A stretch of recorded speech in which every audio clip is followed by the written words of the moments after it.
எனக்கொத்தாசை வரும் பர்வதம் நேராய் என் கண்களை ஏறெடுப்பேன். எனக்கொத்தாசை வரும் பர்வதம் நேராய் என் கண்களை ஏறெடுப்பேன். எனக்கொத்தாசை வரும் பர்வதம் நேராய் என் கண்களை எனக்கொத்தாசை வரும் பர்வதம் நேராய் என் கண்களை ஏறெடுப்பேன். வானமும் பூமியும் படைத்த வல்ல தேவனிடமிருந்தே வானமும் பூமியும் படைத்த எண்ணுக்கடங்கா நன்மைகள் வருவே எண்களேறெடுப்பேன். எண்ணுக்கடங்கா நன்மைகள் வருவே எண்களேறெடுப்பேன். எனக்கொத்தாசை வரும் பர்வதம் நேராய் கண்களை ஏறெடுப்பேன். எனக்கொத்தாசை வரும் பர்வதம் நேராய் கண்களை ஏறெடுப்பேன். மலைகள் பெயர்ந்தகன்றிடினும் நிலை மாறி புவி அகன்றிடினும் மலைகள் பெயர்ந்தகன்றிடினும் மாறிடுமோ அவர் கிருபை என்னாலும் ஆறுதல் எனக்கவரே. மாறிடுமோ அவர் கிருபை என்னாலும் ஆறுதல் எனக்கவரே. எனக்கொத்தாசை வரும் பர்வதம் நேராய் கண்களை ஏறெடுப்பேன். எனக்கொத்தாசை வரும் பர்வதம் நேராய் கண்களை ஏறெடுப்பேன். என் காலை தள்ளாட ஓட்டால் என்னை காக்கும் தேவன் உறங்கா. என் காலை தள்ளாட ஓட்டால் இஸ்ரவேலை காக்கும் நல் தேவன் ராப்பகல் உறங்காரே.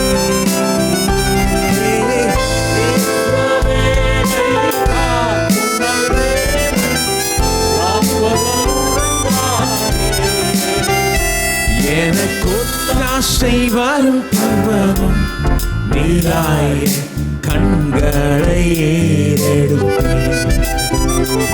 எனக்கொத்தாசை வரும் பர்வதம் நேராய் கண்களை ஏறெடுப்பேன். வானப்பக்கத்தில் நிழலவரே வாழுவாமல் காப்பவர் அவரே. வானப்பக்கத்தில் நிழலவரே சூரியன் பகலில் சந்திரன் இரவில் சேதப்படுத்தாதே. சூரியன் பகலில் சந்திரன் இரவில் சேதப்படுத்தாதே. எனக்கொத்தாசை வரும் பர்வதம் நேராய் கண்களை ஏறெடுப்பேன். எனக்கொத்தாசை வரும் பர்வதம் நேராய் கண்களை ஏறெடுப்பேன். என் தீங்கும் என்னை அணுகாமல் ஆத்துமாவை காக்கும் என் தேவன். என் தீங்கும் என்னை அணுகாமல் போக்கையும் வரத்தையும் பாத்திரமாக காப்பாரே இது முதலா. போக்கையும் வரத்தையும் பாத்திரமாக காப்பாரே இது முதலா. எனக்கொத்தாசை கொத்தாசை வரும் பர்வதம் நீராய் கண்களை எடுப்பேன். எனக்கு ஒத்தாசை வரும் பர்வதம் நீராய் கண்களை எடுப்பேன்.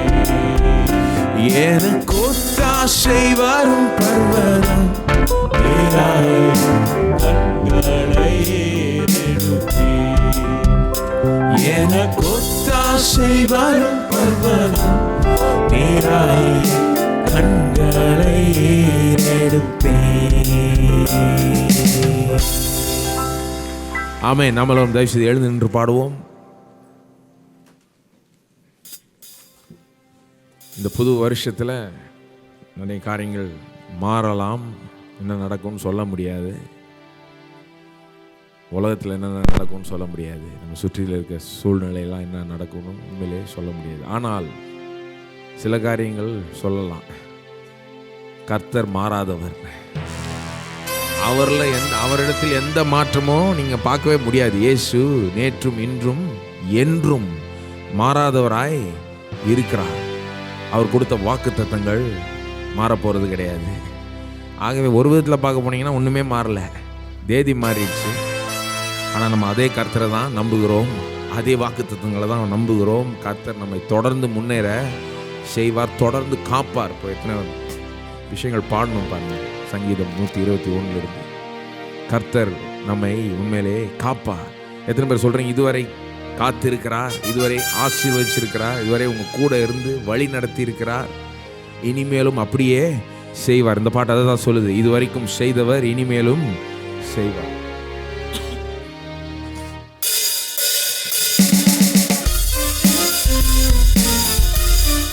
கைகளை தட்டி பாடுவோம்.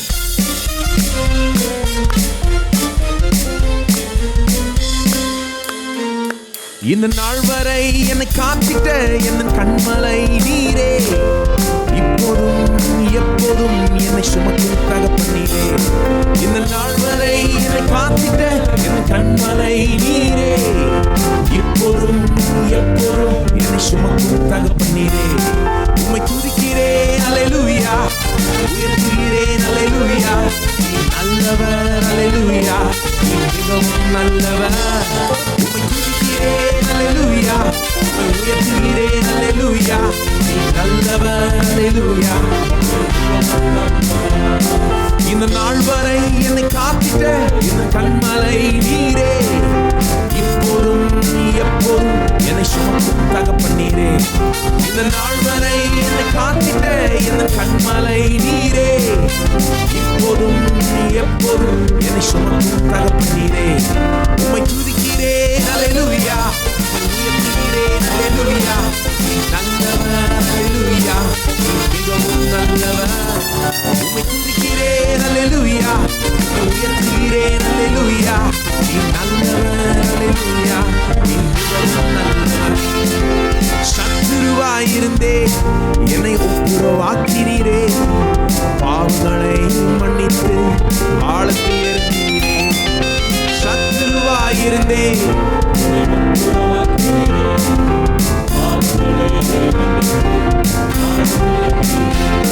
உம்மை துதிக்கிறேன் அல்லேலூயா, உம்மை உயர்த்துகிறேன் அல்லேலூயா. நல்லவர் அல்லேலூயா, மிகவும் நல்லவர்.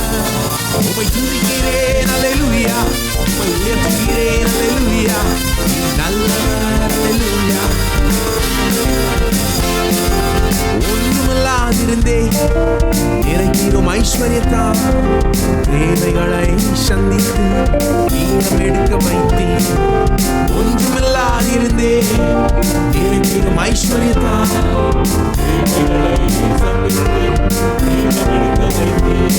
உம்மை துதிக்கிறேன் அல்லேலூயா, உம்மை உயர்த்துகிறேன் அல்லேலூயா. நல்லவர் அல்லேலூயா, மிகவும் நல்லவர். உம்மை துதிக்கிறேன் அல்லேலூயா, உம்மை உயர்த்துகிறேன் அல்லேலூயா. நல்லவர் அல்லேலூயா, மிகவும் நல்லவர். வியாதியாக இருந்தே குணமானின் தழும்புகளாம் வார்த்தையை அனுப்பி என்னை வாழ வைத்தீரே. வியாதியாக இருந்தே குணமானின் தழும்புகளாம்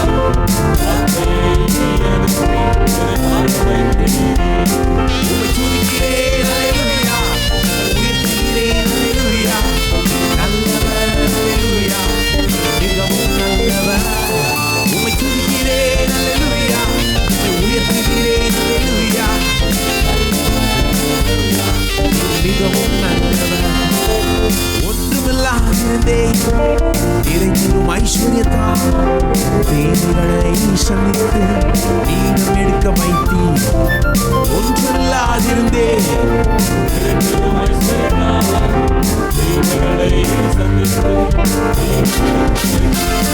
உம்மை துதிக்கிறேன் அல்லேலூயா, உயர்த்துகிறேன் அல்லேலூயா, நல்லவர் அல்லேலூயா, மிகவும் நல்லவர். உம்மை துதிக்கிறேன் அல்லேலூயா, உம்மை உயர்த்துகிறேன் அல்லேலூயா, நல்லவர் அல்லேலூயா. உம்மை துதிக்கிறேன், உம்மை துதிக்கிறேன் அல்லேலூயா, உம்மை உயர்த்துகிறேன் அல்லேலூயா, நல்லவர் அல்லேலூயா, மிகவும் நல்லவர். உம்மை துதிக்கிறேன் அல்லேலூயா, உம்மை உயர்த்துகிறேன்.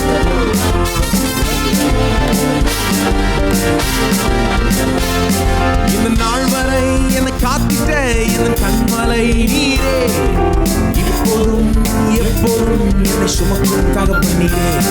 இந்த நாள் வரை என்னை காத்திட்ட என் கண்மலை நீரே, இப்போதும் எப்போதும் துதிப்போம். உம்மை துதிக்கிறேன் அல்லேலூயா, உயர்த்துகிறேன் அல்லேலூயா, நல்லவர் அல்லேலூயா. உம்மை துதிக்கிறேன் அல்லேலூயா, உம்மை உயர்த்துகிறேன் அல்லேலூயா, நல்லவர் அல்லேலூயா, நீர் மிகவும். உம்மை துதிக்கிறேன் அல்லேலூயா, உம்மை உயர்த்துகிறேன் அல்லேலூயா, நீர் நல்லவர் அல்லேலூயா, நீர் மிகவும் நல்லவர். உம்மை துதிக்கிறேன் அல்லேலூயா, உம்மை உயர்த்துகிறேன் அல்லேலூயா, நீர் நல்லவர் அல்லேலூயா. எல்லோரும் உம்மை துதிக்கிறேன் அல்லேலூயா, உம்மை உயர்த்துகிறேன் அல்லேலூயா, நீர் நல்லவர் அல்லேலூயா. உம்மை துதிக்கிறேன் அல்லேலூயா, உம்மை உயர்த்துகிறேன் அல்லேலூயா, நீர் நல்லவர் அல்லேலூயா, நீர் மிகவும் நல்லவர். கரங்களை தட்டி தேவனை துதிப்போம். ஓ, அவர் நல்லவர், மிகவும் நல்லவர். ஓ ஆண்டவரே, உமக்கு நன்றி ஆண்டவரே. இம்மட்டுமாய் இருந்து காத்து எங்களை வழி நடத்தி ஆசீர்வாதத்துக்காக நன்றி செலுத்துகிறோம் ஆண்டவரே. அப்படியே நீர் இனிமேலும் செய்வீர் என்று நம்பிக்கையோடு இன்னைக்கு நின்று கொண்டிருக்கிறோம் ஆண்டவரே. விசுவாசத்தோடு நின்று கொண்டிருக்கிறோம். ஓ, விசுவாசம் இன்னும் அதிகமாக எழும்ப செய்வீராக, இன்னும் அதிகமாக உம்மை விசுவாசிக்க செய்வீராக, எங்களை நடத்துவீராக ஆண்டவரே. இயேசுவை இன்னும் அதிகமாய் பற்றி கொள்ள எங்களுக்கு எல்லாமாய் நீரே இருப்பீராக. எங்கள் நம்பிக்கையும் விசுவாசத்தையும் வளர செய்வீராக. உண்மையே நம்பி இருக்கிறோம்.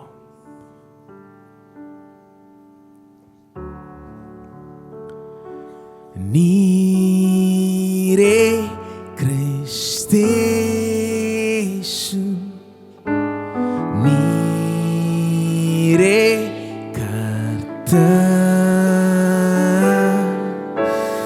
நீரே யெகோவா என் தேவன். நீரே கிறிஸ்தேசு, நீரே கர்த்தர்.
இயேசுவே வாழ்க வாழ்க இம்மானுவே ராஜனே கர்த்தனே விடிவெள்ளியே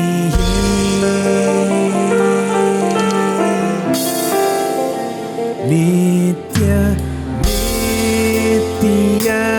நித்தியமாக உம்மை துதிப்பேன்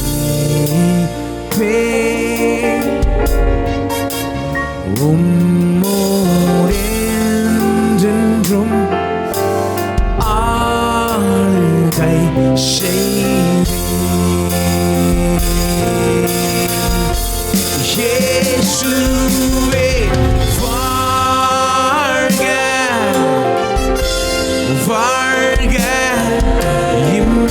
இம்மானுவே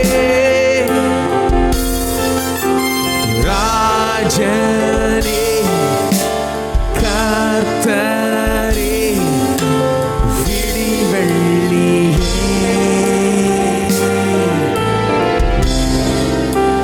நித்திய நித்தியமாக உம்மை துதிப்பேன்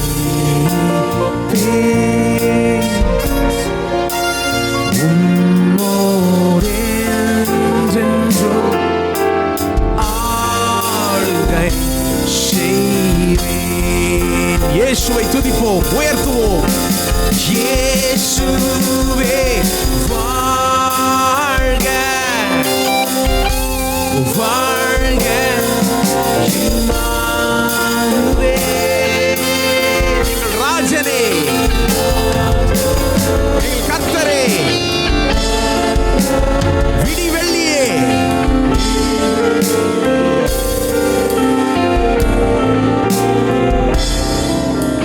நித்திய நித்தியமாக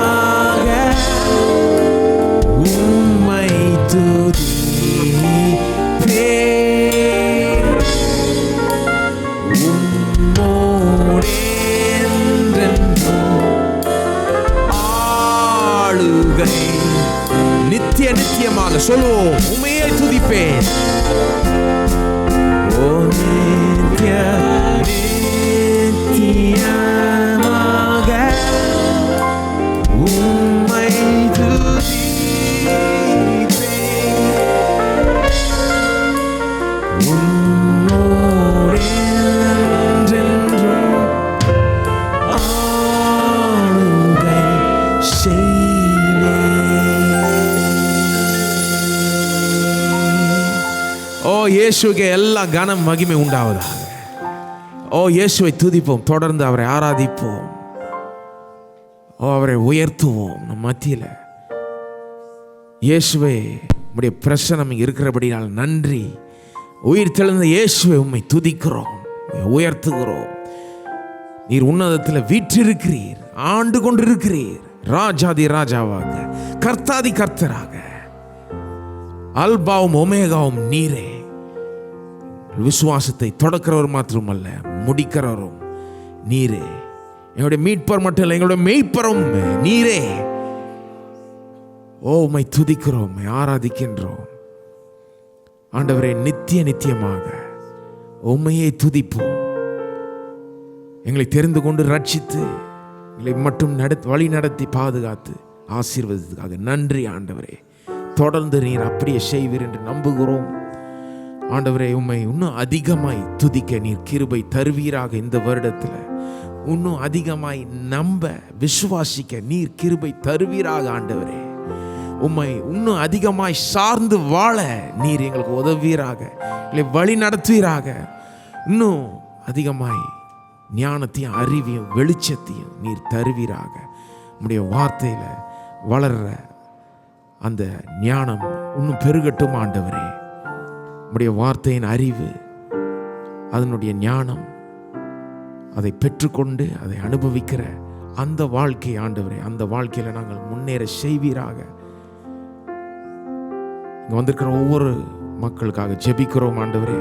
அவர்களை குறிப்பிட்ட தேவைகளை நீர் அறிவீர். அவர்களோட பேச நீர் வல்லவராய் நல்லவராய் இருக்கிறீர். அப்படி நீர் பேசுவீராக, ஊழியம் செய்வீராக. ஒவ்வொரு நபருக்கும் ஊழியம் செய்வீராக.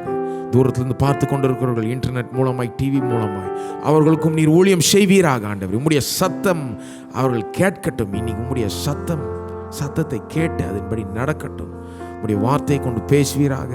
எங்கள் இருதயத்தை, மனதை திறந்து கொடுக்கிறோம். நீர் பேசுவீராக. உம்முடைய ஆவியானவர் எங்கள் மத்தியில் இன்னும் அதிகமாய் ஊற்றுவீராக. ஆண்டவரே, ஒரு தெளிவு, ஒரு புத்தியை தருவீராக, மனக்கண்களை தருவீராக.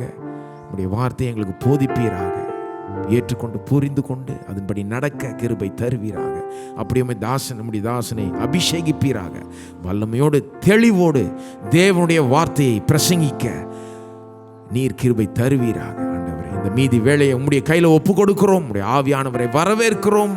ஒரு பெரிய எதிர்பார்ப்போடு, விசுவாசத்தோடு இந்த மீதி வேலைக்குள்ள நுழைகிறோம். இயேசுவின் நாமத்தில் கேட்டுக்கொள்கிறோம் பிதாவே, ஆமேன்.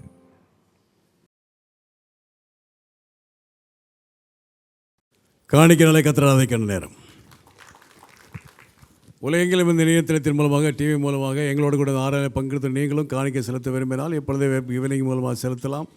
அல்லது விக்டரி கிறிஸ்டியன் ஃபவுண்டேஷன் பேருக்கு காசோலைகள் எம்எடிடி அனுப்பலாம். தசவாக்களோட கரங்களை உயர்த்துவோம். கர்த்தருடைய வார்த்தை அறிக்கிட்டு கொடுப்போம்.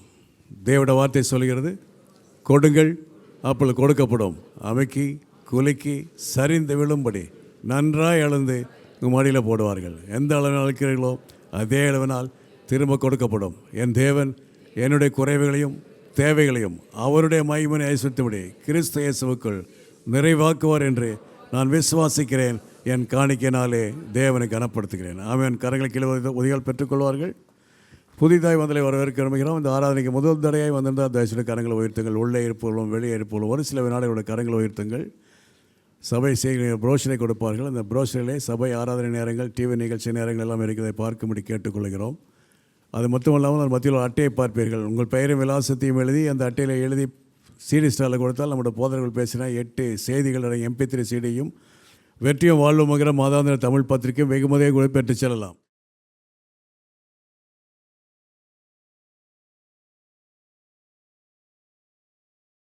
லூக்காளுதின சுவிசேஷத்துக்கு திருப்புவோம். கர்த்தருடைய வார்த்தைக்கு நாம் செல்லுவோம். பண்டிகையெல்லாம் கொண்டாடி முடிஞ்சு வந்திருக்கிறோம். கிறிஸ்மஸ், நியூ இயர்னு இதுலேயே 2 வாரம் போயிடுச்சு. ஒரு கேப் விழுந்துருக்கு. திரும்பியும் கேட்சப் பண்ணுவோம். நம்ம சப்ஜெக்டை பொருளாதாரத்தை பற்றி இங்கே பேசி வருகிறோம். ரொம்ப முக்கியமான ஒரு சப்ஜெக்டு. நிறைய பேர் இன்றைக்கி ஒரு புதிய ஒரு உவமையை காண்பிக்க போகிறேன். பொருளாதாரத்தை பற்றி இயேசு சொன்ன ஒரு ரொம்ப இருக்கிறதுலே கொஞ்சம் கடினமான உவமை என்று சொல்லலாம். அதை டீல் பண்ண போகிறேன். ஆனால் அதுக்கு முன்னால் போன வாரம் சொன்ன 2 உவமைகளை மறுபடியும் கொஞ்சம் சில காரியங்களை அதில் சுட்டி காண்பிக்க விரும்புகிறேன். விடப்பட்ட காரியங்கள் அவைகளை சுட்டி காண்பிக்க விரும்புகிறேன். பாருங்கள், பொருளாதாரம்னு ஜனங்க நினைக்கிறாங்க பொருளாதாரம் முக்கியமே கிடையாது அப்படின்னு சொல்லி அதை நினைக்கிறாங்க. ஆனால் இன்றைக்கி காண்பிக்க போகிறோம் ஒரு ஓமையில் பொருளாதாரத்துக்கும் நம்முடைய நித்தியத்துக்கும் எவ்வளோ பெரிய கனெக்ஷன் இருக்குதுன்னு ஆண்டவரை காண்பிக்கிறார். இதில் கரெக்டாக இல்லைன்னா அதில் எப்படி நம்புறதுங்கிறார். உலக பொருளில் கரெக்டாக இல்லைன்னா மெய்ப்பொருளை யார் உங்ககிட்ட தருவாங்க அப்படிங்கிறார். ஆகவே பொருளாதாரத்தை குறித்த நம்முடைய எண்ணங்கள் யோசனைகள் இந்த உலகத்தில் எப்படி இருக்குதுன்றது ரொம்ப முக்கியம். ஏனென்றால் அது நித்திய வாழ்வோடு சம்பந்தப்பட்டிருக்கிறது என்று வேதவசனம் போதிக்கிறது. இதெல்லாம் எடுத்து காண்பிக்க போகிறேன். ஆனால் நம்ம இன்றைக்கி 2 வாரம் கேப் விழுந்ததுனால சொல்கிறேன். மறுபடியும் முதல்லேருந்து ஒரு 5-10 நிமிஷம் வருவோம். எப்படி ஆரம்பித்தோம்? முதல் அதிகாரத்தில் ஆதியாகமத்தில் ஆரம்பித்தோம். எப்படி தேவன் முதல்ல பொருள் ஆதாரங்கள் நிறைந்த ஒரு உலகத்தை உண்டாக்கி அப்படிப்பட்ட நிறைவான ஒரு சூழ்நிலையில் தான் மனுஷனை கொண்டு வந்து வச்சார். வச்சுட்டு அது மிகவும் நல்லது என்று கண்டார் என்று எழுதியிருக்குது. அது ரொம்ப நல்லதுன்னாராம்.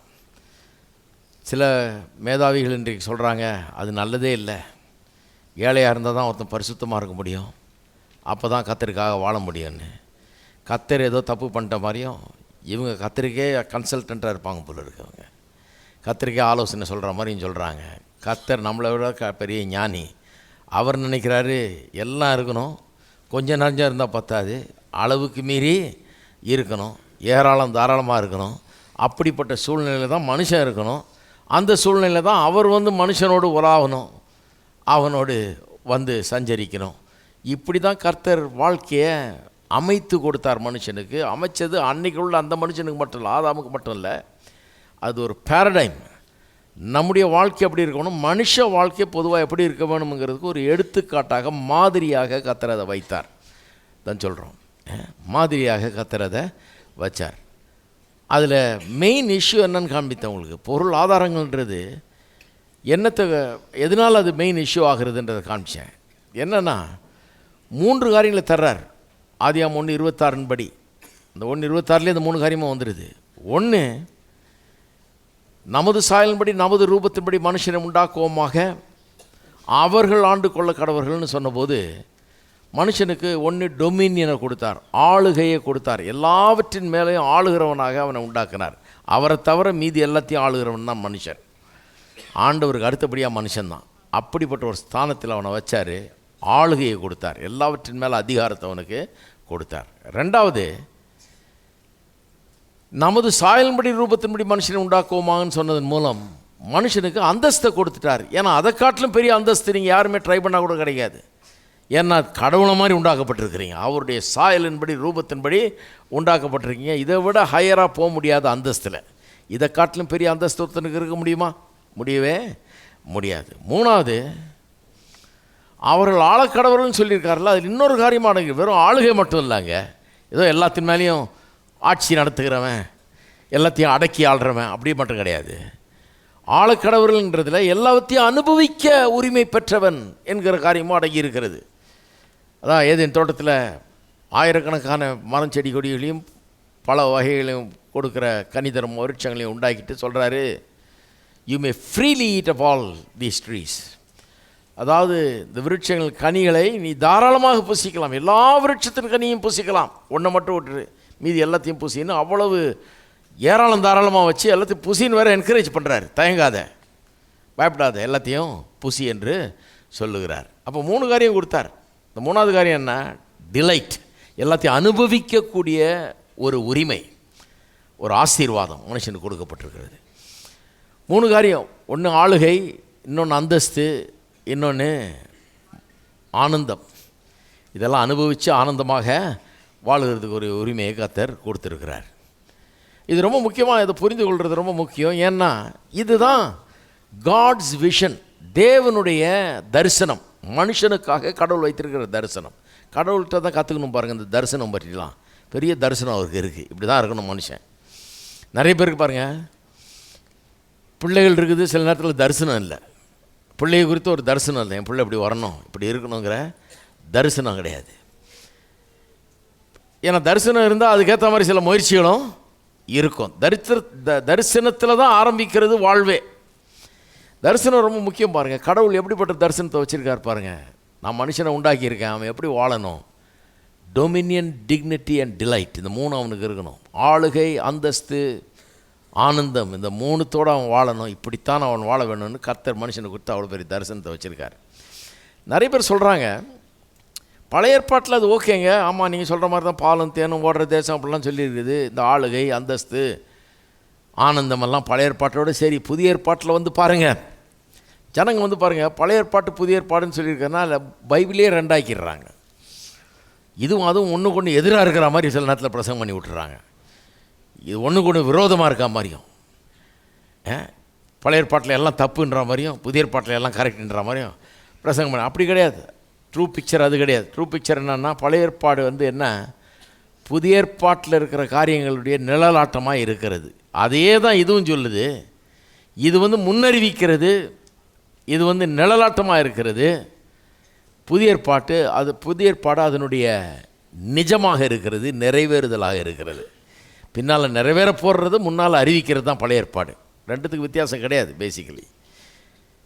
அந்த மாதிரி நீங்கள் நினைக்கிற மாதிரி 2 வித்தியாசம், ஒன்றுக்கு ஒன்று எதிர் விரோதமானது அப்படின்றதெல்லாம் கிடையாது. அப்போ பழைய ஏற்பாட்டில் என்ன தரிசனம், ஆண்டவருடைய தரிசனம் என்ன, டொமினியன், டிக்னிட்டி அண்ட் டிலைட். புதிய ஏற்பாட்டிலையும் நான் சொல்கிறேன், அதே டொமினியன், டிக்னிட்டி அண்ட் டிலைட் தான் ஆண்டவருடைய தரிசனம், மாறலை. ஆனால் நிறைய பேர் என்ன சொல்கிறாங்க, புதிய ஏற்பாட்டை வாசித்து பாருங்க, அங்கே ஒரு புது ஃபிலாசபி கொண்டாடுறார் இயேசு. மாட்டு தொழுவத்தில் பிறந்து மாடுகளோடு இருந்த இவர், தலை சாய்க்க கூட இடமில்லாமல் பிளாட்ஃபார்மில் இருந்த இவர் ஒரு புதிய போதனையை போதிக்கிறாரியா. தரித்திரம் தான் நல்லது என்ற போதனையை போதிக்கிறார். அதனால தான் சீஷர்கள் எல்லாத்தையும் விட்டுட்டு அவரை பின் சென்றார்களாக்கும்.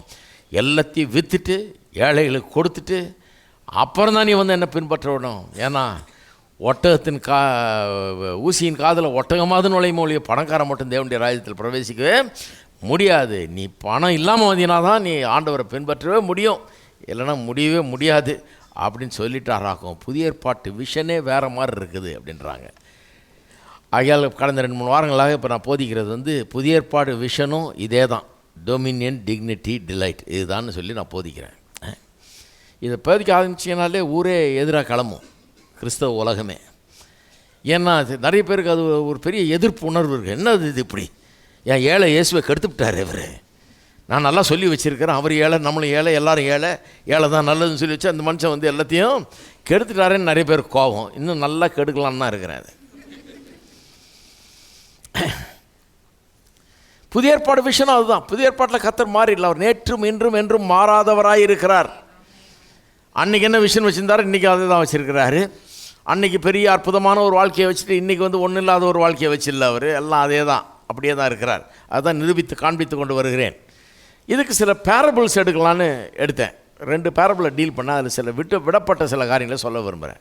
அதில் ஒன்று வந்து 12ஆம் அதிகாரத்தில் இருக்கிற ஒரு பேரபிள். அது என்ன, ஐஸ்வர்யவானாகிய அந்த முட்டாள். அந்த கதையெல்லாம் ஏற்கனவே நல்லா விளக்கிட்டேன். 1-2 காரியம் மட்டும் சுட்டி காண்பிக்கிறாரு. அது என்ன, அங்கே அவனுடைய நிலம் நல்லா விளையுது, ஒரு ஐஸ்வர்யவான் இருக்கிறான். இதெல்லாம் பொருளாசையை பற்றி போதிக்கிறார் அவர். போதிக்கும்போது இந்த ஒரு கதையை சொல்கிறாரு, ஏன்னா பொருளாசையை பற்றி நல்லா விளக்குறதுக்கு. அப்படியே சொல்லியிருக்குது. அது ஆரம்ப வசனமே 12ஆம் அதிகாரத்தில் பார்த்தீங்கன்னா 15ஆம் வசனத்தில் ஆரம்பிக்குது. அது அங்கே சொல்லியிருக்கு, அவர்கள் நோக்கி பொருளாசை குறித்து எச்சரிக்கையாயிருங்கள், ஏனெனில் ஒருவனுக்கு எவ்வளவு திரளான ஆஸ்தி இருந்தாலும் அது அவனுக்கு ஜீவன் அல்ல என்றார். அப்புறம் ஒரு ஓமையை சொன்னார்னு அடுத்த வசனம் ஆரம்பிக்குது. அவரே சொல்கிறார், நம்ம ஒன்றும் வியாக்கியானம் பண்ண வேண்டியதில்லை, பொருளாசையை பற்றியது. இது என்ன சொல்கிறாரு, ஒரு மனுஷனுடைய நிலம் நன்றாய் விளைந்துதான், விளைந்து ஒரு புதிய பிரச்சனையை உண்டாக்கிடுச்சு. விளைஞ்சதை கொண்டு போய் வைக்கிறதுக்கு இடம் இல்லை. அதனால் தன்னுடைய களஞ்சியங்களை இடித்து பெருசாக கட்டணும்னு அவன் திட்டம் போட்டான்.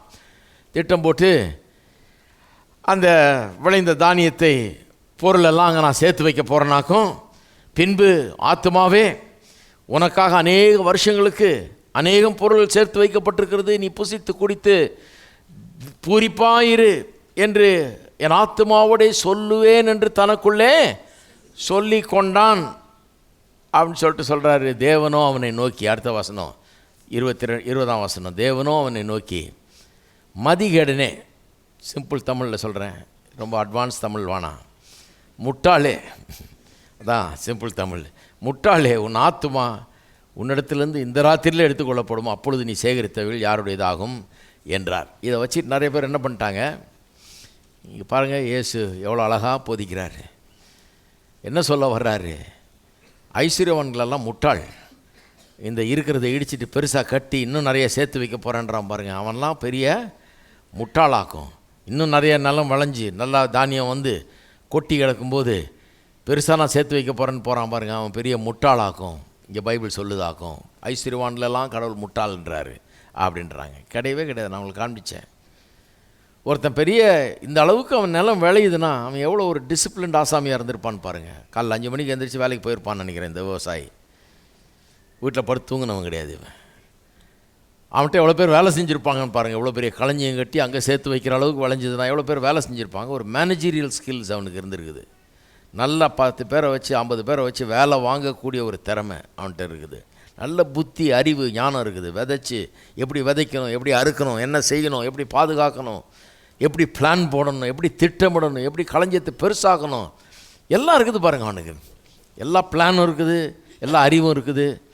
நீங்கள் நினைக்கிறீங்களா அப்படி அறிவுள்ள ஒரு ஆள் நல்ல வேலைக்கு போய் நல்லா சம்பாரித்து உழைச்சி நல்லா சின்சியராக ஒர்க் பண்ணி சோம்பேறியாக இல்லாமல் யூஸ்லெஸ்ஸாக இல்லாமல் நல்லா பண்ணி நல்லா சம்பாதிக்கிற ஆளை பார்த்து கத்துற அட முட்டாளே அப்படின்பாரா? கிடையவே கிடையாது. அடுத்த வாரம் இன்னொரு பேரபிள் எடுக்க போகிறோம் பாருங்கள். அதில் நல்ல வெற்றிகரமாக பிஸ்னஸ் பண்ணுறவனே எப்படி பாராட்டுறாருன்னு பார்ப்பீங்க. பண்ணாதவனை தான் சொல்கிறாரு அக்கிரமக்காரன் என்றார்.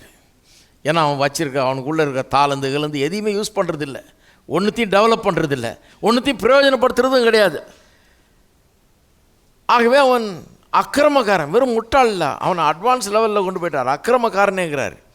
அப்போ நான் சொல்லுகிறேன், இவன் பிரச்சனை வந்து பெருசாக நிறைய பேர் என்ன சொல்கிறாங்க, இதை வச்சு பெரிய களஞ்சியை கட்டணுன்னா பார்த்தீங்க போச்செல்லாம், இந்த மாதிரிலாம் ஆசைப்படக்கூடாது அப்படின்னு சொல்லி இதை வச்சு 2 பிரபலமான கிறிஸ்தவ போதனைகளை போதிக்கிறாங்க. ஒன்று வந்து துறவரம். அவங்க என்ன சொல்கிறாங்க, எல்லாத்தையும் விட்டுறணும், நமக்கு இதெல்லாம் தேவையில்லை. இந்த களஞ்சியம் கட்டுறது, நிலம் விளைஞ்சுதான் பார்க்குறது, இந்த போய் இந்த உலக பிரகாரமான பொருளுக்காக எப்படிலாம் போய் வேலை செஞ்சு பெருசாக சம்பாதிக்கிறது, இதெல்லாம் விட்டுட்டு கர்த்தருக்காக வாழணும். நமக்கு எதுவும் வேண்டியதில்லை. எல்லாத்தையும் விட்டுட்டு தான் அவங்கெல்லாம் வந்தாங்க, நம்மளும் எல்லாத்தையும் விட்டுட்டு போயிடணும். நான் உங்களுக்கு ஏற்கனவே காமிச்சேன், நிறைய பேர் விடாமலும் இருந்தாங்கன்னு இல்லைங்களா? அப்படி சொல்கிறாங்க. துறவரம்னு சொன்னால் இங்கிலீஷில் சொல்லுவாங்க இல்லையா, அசெட்டிசிசம், அதுதான் கரெக்ட், அதுதான் ஆவிக்குரிய ஜீவித்துக்கு ஏற்றதுன்னு போதிக்கிறாங்க. இன்னும் சிலர் யூட்டிலிட்டேரியனிசம்னு ஒரு ஃபிலாசபியை போதிக்கிறாங்க. அவங்க என்னென்னா, உனக்கு எவ்வளோ தேவையோ அவ்வளோ மட்டும் இருக்கணும், அதுக்கு மேலே அதிகமாக இருக்கக்கூடாது. இன்றைக்கி 10 ரூபா தேவைன்னா அந்த 10 ரூபா தான் இருக்கணும், அதுக்கு மேலே ஏதாவது ஒரு நய பைசா இருந்தாலும் நீ பாவி, அது இருந்தாலும் நீ அக்கிரமக்காரன் அப்படிங்கிற ஒரு பையனுக்கு, உங்கள் பையனுக்கு உங்களுடைய அவசியத்துக்கு என்ன தேவையோ அதுக்கு மேலே ஒன்றும் இருக்கக்கூடாது அப்படிங்கிற தத்துவத்தை போதிக்கிறாங்க. ஆனால் உண்மையாக பார்த்தீங்கன்னா வேதம் அப்படி சொல்லவே இல்லை. இங்கே அதை போதிக்கவே கிடையாது. நிலம் நல்லா விளைஞ்சது ஒரு ப்ராப்ளம் இல்லை, அதுக்கு கர்த்தர் எதிராளி அல்ல. உண்மையாக கர்த்தர் அவனை பாராட்டுவார்னு நினைக்கிறேன். ஏன்னா ஒழுங்காக வேலை செஞ்சுருக்கான், தன்னுடைய தாளந்துகளை கிருபைகளெல்லாம் பயன்படுத்தியிருக்கான். அதெல்லாம் அவனுடைய பிரச்சனை கிடையாது. அவனுடைய பிரச்சனை என்ன, பெரிய களஞ்சியம் கட்டினான்னு அது பிரச்சனையாக கிடையாது. இந்த பிரச்சனை என்னன்னா, அவனுடைய அடிப்படை தத்துவம் தவறானது.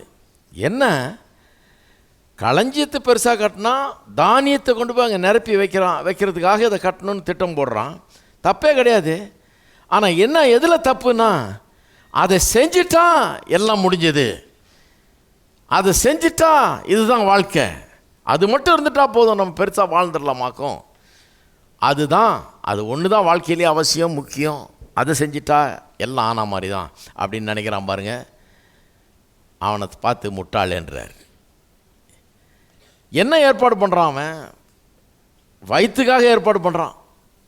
பண்ணிவிட்டு அவன் சொல்கிறான், ஆத்மாவே நீ புசித்து குடித்து பூரிப்பாயிரு, அநேக நாட்களுக்கு உனக்காக சேர்த்து வச்சுருக்கிறேன் அப்படிங்கிறான். அவர் சொல்கிறார், இன்றைக்கு உன் ஆத்மா உன்னிடத்திலிருந்து எடுக்கப்பட்டு போனால் ஆத்மா எங்கே போகும், இதெல்லாம் யாருக்கு போகும்? அதை யோசித்தியா? ஆத்மாவுக்கு ஒரு ஏற்பாடும் பண்ணல, வயிற்றுக்கு ஏற்பாடு பண்ணியிருக்கிறான் இல்லையா? வயிற்றுக்கு ஏற்பாடு பண்ணியிருக்கிறான், ஆத்மாவுக்கு ஏற்பாடே பண்ணவில்லை. அவன் நல்லா இருந்தது கர்த்தருக்கு கோவமா? ஐஸ்வர்யமானா இருந்தது கர்த்தருக்கு கோவமா? கிடையாது. பாருங்கள், அவன் டொமினியன், டிக்னிட்டி அண்ட் டிலைட் அனுபவிக்கிறான். பாருங்கள், ஐஸ்வர்யமுங்கிறது அல்லது பொருளாதார வசதிங்கிறது ஒரு மனுஷனுக்கு இந்த 3 காரியங்களையும் அனுபவிக்கக்கூடிய ஒரு நிலைமைக்கு அவனை கொண்டு வருகிறது. ஆளுகையும் அந்தஸ்தையும் ஆனந்தத்தையும் அனுபவிக்கக்கூடிய ஒரு நிலையில் அவனை வைக்குது. அது இல்லைனா பிச்சைக்காரனாக இருந்தால் இந்த 3 அனுபவிக்க முடியாது. அப்போ இந்த 3 முக்கியம் கர்த்தருடைய பார்வையில். ஆனால் இந்த 3 அனுபவிக்கும் போது அதை சரியான விதத்தில் அனுபவிக்கணும், தவறான விதத்தில் அனுபவிக்கக்கூடாது. இவன் இந்த 3த்தையும் அனுபவிக்கிறான், ஆனால் அவன் அனுபவித்த விதம் தவறானது. அதுதான் பாயிண்ட் அவுட் பண்ணாமல் விட்ட போனது. அதனால தான் சொல்கிறேன். இவன் 3 எல்லாம் சாப்பிட்றதுக்கு நிறைய இருக்குது. ரொம்ப கர்த்தர் சொல்கிற ரொம்ப சந்தோஷம். நீ பட்னியாக இல்லைன்னா அது எனக்கு சந்தோஷம்தான் அப்படிங்கிறாரு. இப்போ இருக்கிற நல்ல வீடு இருக்குது, ரொம்ப சந்தோஷம். இன்னும் பல வருஷங்களுக்கு வேண்டியதெல்லாம் சேர்த்து வச்சுருக்கிறேன், ரொம்ப சந்தோஷம். சரி, ரொம்ப சந்தோஷம். ஆனால் எதில் சந்தோஷம் இல்லை? இவனுடைய இந்த டொமினியன் டிக்னிட்டி அண்ட் டிலைட் சரியான விதத்தில் அனுபவிக்கலை பாருங்கள் இவன். ஏன்னா அங்கே ஒரு வார்த்தை சொல்லியிருக்கிறார் ஒரு வசனத்தில், அங்கே 20ஆம் வசனத்தில் 21ஆம் வசனத்தில், தேவனிடத்தில் ஐஸ்வர்யவானாயிராமல் இவனை பற்றி சொல்கிறாரு இயேசு. தேவனிடத்தில் இவன் பிரச்சனை என்ன? தேவனிடத்தில் ஐஸ்வர்யவானாயிராமல் தனக்காகவே பொக்கிஷங்களை சேர்த்து வைக்கிறவன் இப்படியே இருக்கிறான். தனக்காகவே, அந்த வார்த்தையை பெருசாக ரவுண்டு பண்ணி இன்ட்டு மார்க் போட்டு ஸ்டார் போட்டு வைங்க. தனக்காகவே. இந்த மாதிரி ஆசாமிங்க நிறைய பேர் இருக்கிறாங்க, தங்களுக்காகவே வாழுகிறவர்கள். நீங்கள் நினைக்கிறீங்களா அவன் பெரிய ஐஸ்வர்யவான், பெரிய தானியெல்லாம் நிறையா இருக்குது, பெரிய களஞ்சியம் பெருசு பெருசாக கெட்டு போகிறான், ரொம்ப சந்தோஷமாக இருந்தான்னு நினைக்கிறீங்களா? நான் நினைக்கல. இவனுடைய டொமினியன் டிக்னிட்டி அண்ட் டிலைட் வந்து நல்ல விதத்திலேயே கிடையாது, ஒரு பாசிட்டிவான ஒரு இதே கிடையாது. பணம் இருக்குது, ஆனால் அவன் நல்ல விதத்தில் வாழ்ந்த மாதிரி தெரியல. ஏன்னா என்ன சொல்லியிருக்குது? ஆத்மாவே அநேக நாட்களுக்காக உனக்காக சேர்த்து வச்சிருக்கிறேன், நீ புசித்து குடித்து பூரிப்பாயிரு என்று தனக்குள்ளே சொல்லி கொண்டான். மனைவியை பார்த்து சொல்லியிருந்தானாலும் இவன் நல்லவன் சொல்லலாம். மனைவியே பயப்படாதே, உனக்கு நான் செத்து போனால் கூட உனக்கு வேண்டியதெல்லாம் வச்சுட்டு போயிருக்கேன், இன்னும் பல வருஷங்களுக்கு நிறையா வரும், எதுக்கும் பயப்படாத, ஒரு நாளும் பட்டினி கிடக்க மாட்டேன், பாரு உனக்கு எவ்வளோ சேர்த்து வச்சுருக்கிறேன் அப்படின்னு சொல்லியிருந்தானா அடே அப்பா நல்ல புருஷன்னு சொல்லலாம். இல்லை பிள்ளைகளை பார்த்து, பிள்ளைகளே ஒன்றுத்துக்கும் பயப்படாதீங்க, அப்பா எல்லா ஏற்பாடும் பண்ணியிருக்கிறேன், நான் இல்லைன்னா கூட நாளைக்கு நல்லா இருப்பீங்க, நீங்கள் வேண்டியதெல்லாம் பேங்க்கில் போட்டு வச்சுருக்கிறேன், இதை வச்சு நல்லா வாழ்ந்துங்கன்னு சொன்னாலும் அது அடே அப்பா நல்லா தவப்பான்லாம். இவன் தனக்குள்ளே சொல்லி கொள்கிறான்னா எவ்வளோ பெரிய பிரச்சனையில் வாழ்கிறான் பாருங்கள்.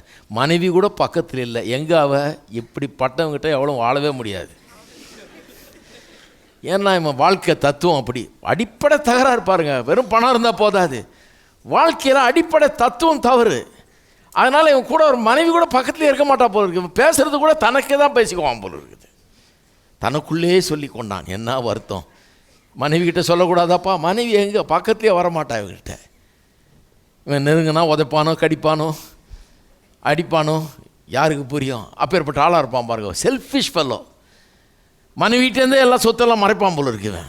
ஏன்னா அவன் எடுத்து எதாவது செலவழிச்சிட போகிறான், தாம் தூம் பண்ணிட போகிறான்ட்டு எல்லாத்தையும் மறைச்சி வச்சு ஒழிச்சு வைக்கிறேன். மேம் அவன் எதுவும் அனுபவிச்சிடக்கூடாது, நான் சம்பாரிச்சது நான் தான் அனுபவிப்பேன், ஏதோ மிச்சம் மீதி இருந்தால் ஆளுக்கு கொடுப்போம் அப்படின்ற மாதிரிலாம் ஆளுகள்லாம் உலகத்தில் இருக்கிறாங்க. உங்களுக்கெல்லாம் ஒரு வேளை தெரியாமல் இருக்கலாம், உங்களை வம்பில் இழுத்து விட விரும்பலை நான். ஆனால் எனக்கு கொஞ்சம் பேரை பார்த்துருக்குறேன் நான். அப்படிலாம் ஆளுங்க இருக்கிறாங்க இந்த உலகத்தில். தனக்காகவே பொக்கிஷங்களை சேர்த்து வைக்கிறவன், செல்ஃபிஷ் லைஃப், தனக்காக வாழுகிறவன், தான் தான் தான் நான் வேறு எவனுக்கு ஒரு நய பைசா ஈயக்கூடாது, ஒன்றும் செய்யக்கூடாது. மனைவி கூட வேணாம், பிள்ளைகள் கூட வேணாம், அவங்களுக்கு ஏதோ மிச்சம் மீதி இருக்குது. நமக்கு கறி ஆச்சா, நமக்கு அதான் ஆச்சா, நமக்கு இதாக ஆச்சா, எனக்கு நல்ல பெட் இருக்குதா, எனக்கு நல்ல வீடு இருக்குதா, எனக்கு எல்லாம் இருக்குதா, அவங்க ஏதோ மிச்சம் மீதி கிடக்கிறது சாப்பிட்டு போட்டோம். கல்யாணம் பண்ண அந்த குறைக்கு ஏதோ ஒன்று கொடுத்துட்டு போவோம், அந்த மாதிரி நினைக்கிறவன் போல இருக்கு. தனக்காகவே தான் பிரச்சனை. இது டொமினியன் டிக்னிட்டி அண்ட் டிலைட்னு நினைக்கிறீங்களா நீங்கள்? இந்த மாதிரி ஆளுகையும் அந்தஸ்தையும் மகிழ்வையுமாக கொண்டு வர்றது கர்த்தருடைய திட்டம். இதான் கர்த்தருடைய விஷன்? கிடையவே கிடையாது. அப்படிப்பட்ட ஒரு குடும்பம் கர்த்தருடைய விஷனே கிடையாது. ஹலோ, இருக்கிறீங்களா? அப்படிப்பட்ட ஒரு குடும்பம் கர்த்தருடைய விஷனே கிடையாது.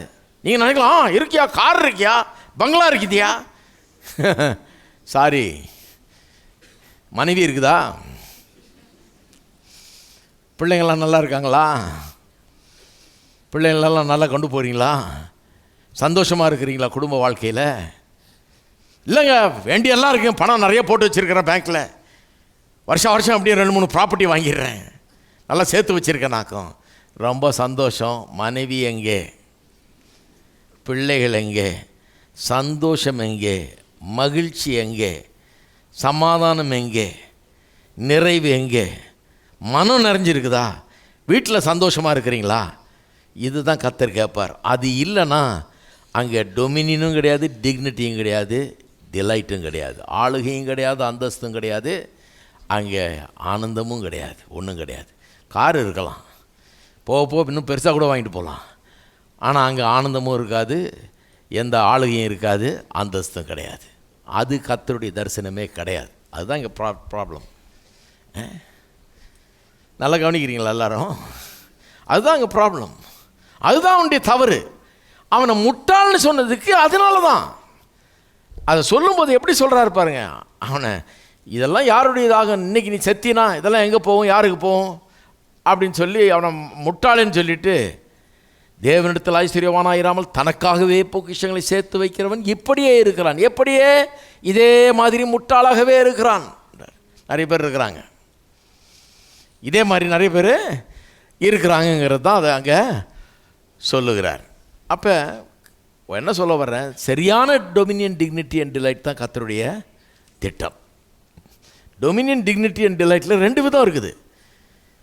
ஒன்று கர்த்தர் கொடுக்குறாரு, இன்னொன்று மனுஷன் அப்படி வாழ விரும்புகிறான், அப்படி செய்கிறான், ஆனால் கர்த்தர் அதை கண்டனம் பண்ணுறார். அதுதான் அந்த ஆமோஸ் தீர்க்கதரிசியெல்லாம் கண்டனம் பண்ணுறார்.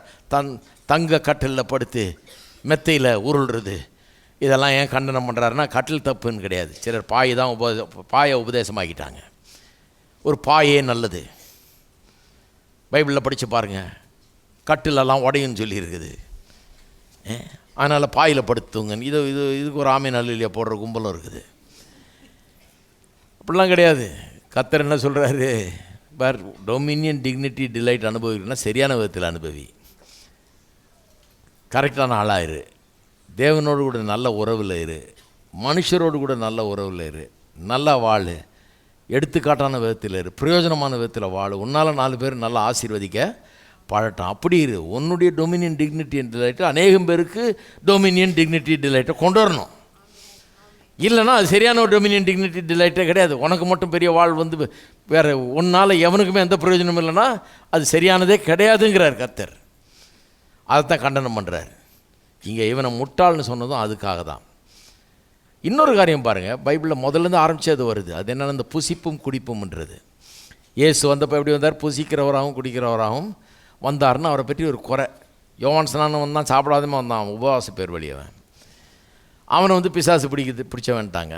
இவர் நல்ல விருந்து சாப்பிட்றவர், இவரும் சீஷர்களும். இவரை என்ன சொல்லிட்டாங்க, உபவாசமே கிடையாது, புசிப்பும் குடிப்புமா இருக்கிறாருன்ட்டாங்க. இந்த புசிப்பு குடிப்புங்கிறது ரொம்ப முக்கியமான ஒரு தீம் பைபிளில். ஆரம்பத்திலே பாருங்கள், ஏதேன் தோட்டத்தை உண்டாக்கி எல்லா மரத்தின் கனிகளையும் தாராளமாக புசிக்கலாம்ன்றார். அங்கேயே ஆரம்பிச்சிருச்சு புசிப்பு குடிப்பு. அப்புறம் கானான் தேசத்துக்கு கொண்டாடுறாரு, இஸ்ரவேல் மக்களை ஏழ்மைத்தனத்திலேருந்து விடுதலையாக்கி, அடிமைத்தனத்திலேருந்து விடுதலையாக்கி கொண்டாடுறாரு. அங்கே சொல்கிறாரு, மாதுளம் பழங்கள் இருக்கும், அங்கே கோதுமையும் ஒலிவ மரத்து எண்ணெயும் இருக்கும், அது இருக்கும், இது இருக்குன்னு சொல்கிறாரு. புசித்து திருப்தியாக இருக்கிற தேசம், ஒன்றுக்கும் குறைவுபடாத தேசன்றாரு. புசிப்பு குடிப்பு அங்கேயும் வந்துருச்சு. புதிய ஏற்பாட்டில் வரும்போது புசிப்பு குடிப்பு ஆரம்பித்த இயேசுடைய இனாகரேஷனே முதல் அற்புதமே என்ன, தண்ணீரை திராட்சரசமாக மாற்றுறாரு. புசிப்பும் குடிப்போம் கொஞ்சம் நஞ்சமாக மாற்றலை, கால்கள் ஒரு ஜாடியில் நிரப்பி விட்டார். அது மொண்டு ஊற்றுற ஜாடி, அதை நிரப்பி விட்டார். எதுக்கு இவ்வளவு தேவையா? அவர் சொல்கிறார், நிறைய இருந்துட்டு போட்டோம், போ நல்லா சாப்பிடு அப்படின்றாரு. அப்போ நல்ல விதமான புசிப்பு குடிப்பு கரெக்டு, தவறான புசிப்பு குடிப்பு ராங்கு. இதுதான் இங்கே வேத வசனத்தில் போதிக்கப்படுகிற காரியம். அந்த தீம் அப்படியே இதில் வருது பாருங்கள். என்ன சப்ஜெக்டு? தானியம் நிறைய விளையுது. அப்போ திருப்பியும் சாப்பாடு தான் விவகாரம். சாப்பிட்றதுக்கு நிறைய இருக்குது. கர்த்தருக்கு அது கோவமா? புசிப்பும் குடிப்பும் நல்லா இருக்கட்டும்னு விரும்புகிறவராச்சு அவர். பாலும் தேனும் ஓடுற தேசத்துக்கு தானே கொண்டு போகிறேன்றாரு. அப்புறம் ஏன் அவனுக்கு தானியம் நிறைய இருந்தால் அவருக்கு ஏன் கோவம் வருது? அதனால ஒன்றும் கோவம் வரல, அதுதான் சொல்ல வர்றேன். ஆனால் அந்த புசிப்பு குடிப்பு சரியான விதத்தில் இல்லைன்றது தான் அவர் கோவம். சரியான விதத்தில் இல்லைங்கிறது தான் அவருக்கு கோபம். அதைத்தான் இந்த வசனங்கள்லேருந்து எடுத்து காட்டுகிறது. அதனால தான் இவனை முட்டாள் என்றார். தனக்காகவே வாழ்கிறவன் இவன் உண்மையாகவே கர்த்தருடைய ஆசீர்வாதத்தை அனுபவிக்கல, உண்மையான நல்ல விதத்தில் அனுபவிக்கல, தேவனிடத்தில் ஐஸ்வர்யவானாயிராமல் தனக்காகவே பொக்கிஷங்களை சேர்த்து வைக்கிற முட்டாள் இவன் அப்படின்னு சொல்கிறாரு. சொல்லிட்டு பாருங்கள், அதுக்கப்புறம் எண்ணத்தை புசிப்போம், எண்ணத்தை குடிப்போம், எண்ணத்தை உடுத்துவோம் என்பதை குறித்து கவலைப்படாதிருங்கள், உங்கள் பரலோக பிதா இதெல்லாம் அறிந்து இருக்கிறார், உங்கள் தேவையெல்லாம் சந்திப்பா, தேவனுடைய ராஜ்யத்தை நீதி முதலாவது தேடுங்க. அப்படி வர்றார். அந்த போதனையெல்லாம் இதுக்கப்புறம் வருது. என்ன சொல்ல வர்றேன், கர்த்தர் தேவையெல்லாம் சந்திக்கிறது அவருடைய சித்தம். அவர் சந்திக்க விரும்புகிறார். நீங்கள் பசி பட்டினியில் இருக்கணுன்றது அவர் விரும்புகிறதே கிடையாது. அது அவருடைய சித்தமும் கிடையாது, நோக்கமும் கிடையாது. அதெல்லாம் அவருக்கு ஒரு பிரச்சனை கிடையாது. உங்களுக்கு நிறைய இருக்குதுன்றது பிரச்சனை கிடையாது. அது சரியான விதத்தில் இருக்குதா? தனக்காகவே வாழுகிற ஒரு மனுஷனாக இருக்கிறீங்களா, அல்லது தேவனுக்காக வாழுகிற ஒரு மனுஷனாக இருக்கிறீங்களா? எல்லாத்தையும் பயன்படுத்தி, உங்களுக்கு கொடுக்கப்பட்ட அத்தனை ஆசீர்வாதங்களையும் பயன்படுத்தி தேவனுக்காக வாழுகிறவர்களாக இருக்கிறீங்களா, அல்லது தனக்காகவே வாழுகிற? தேவனுக்காகவே வாழுகிறவர்களாக இருந்தீங்கன்னா அநேருக்கு ஆசீர்வாதமாக இருப்பீங்க. தனக்காகவே வாழ்கிறவர்களாக இருந்தீங்கன்னா யாருக்கும் உங்களால் எந்த பலனும் இருக்காது. இந்த பூமியில் உங்களால் எதுவும் நல்லதே நடக்காது. அதுதான் அங்கே இஷ்யூ இல்லைங்களா? அடுத்த கதை வந்து இந்த ரெண்டு காரியம் கவனிக்கணும். ஒன்று, டொமினியன், டிக்னிட்டி, டிலைட் தொடர்ந்து வருது.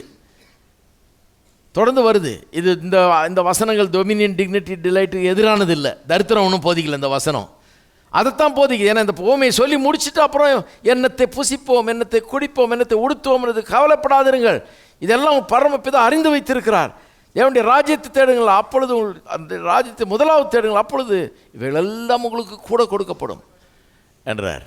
அப்போ எதிரான போதனை இல்லை இது வந்து புசிப்பு குடிப்போம், நல்லா இருக்கணும், தேவையெல்லாம் சந்திக்கப்படணும் அப்படிங்கிற போதனை தான். அப்போ எதுக்கு இது இவனை கண்டனம் பண்ணுறாரு? ஏன்னா தவறான புசிப்பு குடிப்பு, தவறான டொமினியன், டிக்னிட்டி அண்ட் டிலைட் இல்லைங்களா? சரி, அடுத்தது வந்து இந்த லாசரு ஐஸ்வர்யவான் கதை இல்லையா? அந்த கதையிலையும் இந்த ரெண்டு காரியங்கள் திரும்ப வருது பாருங்கள், ரெண்டு தீம். அதை தான் கவனிக்க சொல்கிறேன் நான். ஏன் அதை கவனிக்க சொல்கிறேன்னா, பழைய ஏற்பாட்டு தீம் அப்படியே கண்டினியூ ஆகுது. பழைய ஏற்பாட்டு தேவனும் புதிய ஏற்பாட்டு தேவனும் வித்தியாசமானவர்கள் அல்ல, நோக்கம் வித்தியாசமானது அல்ல.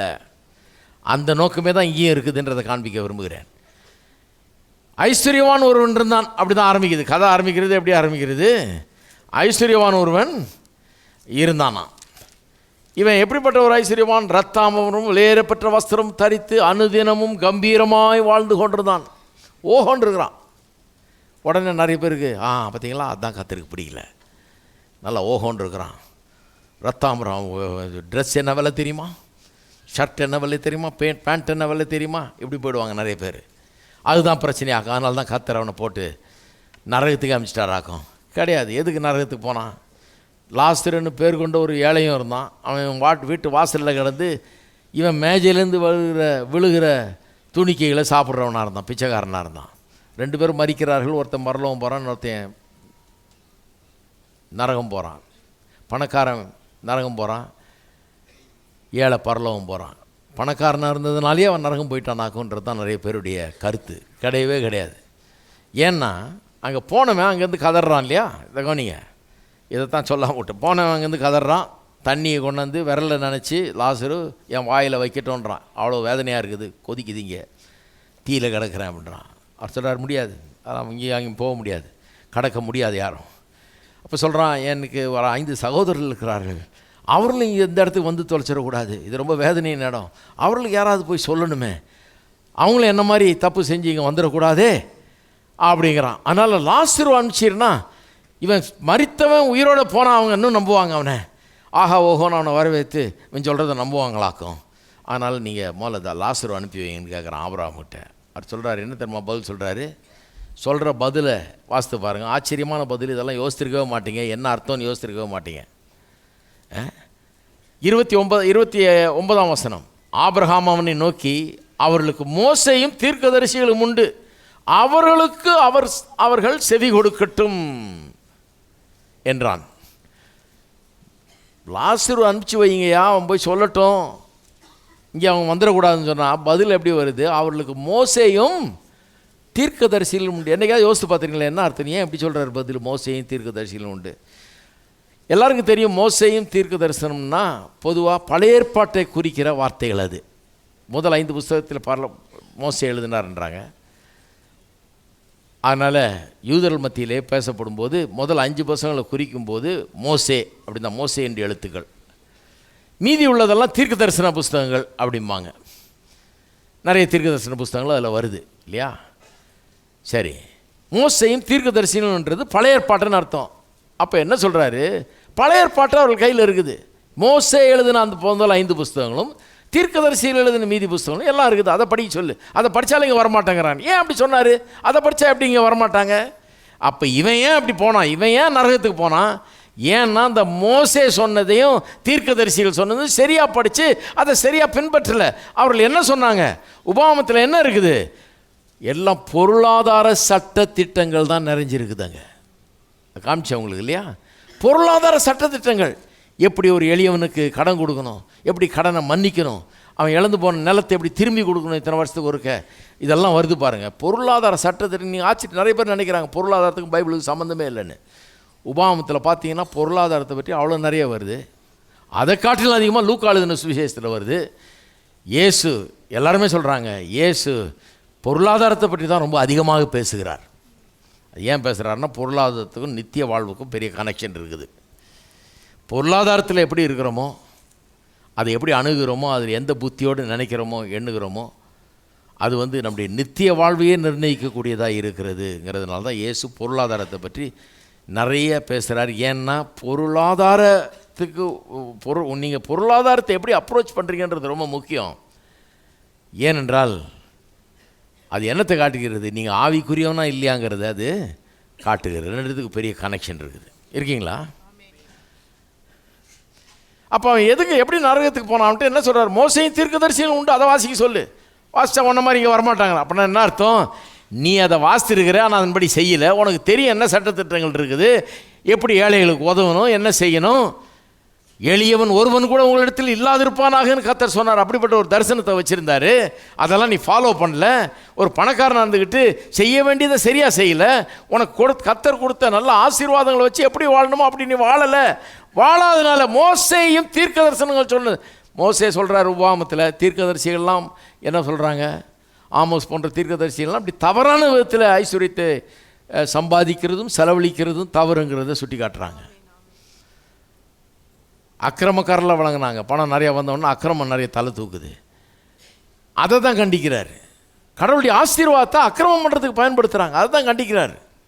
கடவுளுடைய சட்டத்திட்டங்களை கவனிக்காமல் அதன்படி வாழாமல் இருக்கிறாங்க. அதான் தீர்க்க தரிசனங்கள்லாம் கண்டிக்குது. அதை அப்போ மோசையும் தீர்க்க தரிசனத்தையும் வாசிக்க சொல்லுங்க சகோதரர்கள்ன்றார். ஏன்னா அதை வாசிச்சானா அவன் இங்கே வரமாட்டான். நீ அதை வாசித்து அதை செய்யாமல் போனதுனால தான் இங்கே வந்திருக்கிறேன்னு அர்த்தம். நான் சொல்லுகிறேன், அவன் பணக்காரனாக இருந்ததுனால நரகம் போகிறான்றவங்களுக்கு சொல்லுகிறேன், அவன் பணக்காரனாக இருந்ததுனால போல மோசேயும் தீர்க்கதரிசிகளும் திரும்ப திரும்ப சொல்கிறத கேட்டு கவனிக்காமல் அதன்படி செய்யாமல் பொருளாதாரத்தில் தனக்கு இருந்த ஒரு நல்ல உயர்வான நிலையை சரியான விதத்தில் பயன்படுத்தாமல் போனதுனால தான் அவன் நரகம் வரைக்கும் போக வேண்டியதாக போச்சு. அவனுடைய பொருளாதார வாழ்வு, அவன் பொருளாதாரத்தை எப்படி அப்ரோச் பண்ணாங்கிறது, அவன் அந்த கேவலமான அப்ரோச் அவன் ஆவிக்குரிய விதத்திலும் ரொம்ப மோசமானவன்றதை காட்டுது. அவ்வளோதான். ரெண்டுத்துக்கும் கனெக்ஷன் இருக்குது. அதில் மோசமாக இருந்தான். ஏன்னா அவன் ஆவிக்குரிய உணர்வே அவனுக்கு கிடையாது. கடவுள் பயமே கிடையாது. கடவுளுடைய வார்த்தையை குறித்து பயமே கிடையாது. அதை செய்யணுன்ற ஒரு உணர்வே கிடையாது. அதனால தான் நரகத்தில் அங்கே இருக்கிறான். இதுதான் உண்மை. ஹலோ, இருக்கிறீங்களா? நிறைய பேருக்கு என்னென்னா, இவ்வளோ நாள் நான் இப்படி நம்பி வந்தேன், ஒரே ஞாயிற்றுக்கிழமையில் போட்டு இப்படி உடச்சி விட்டாரு அப்படின்னு. இன்னும் நல்லா உடைப்பேன்.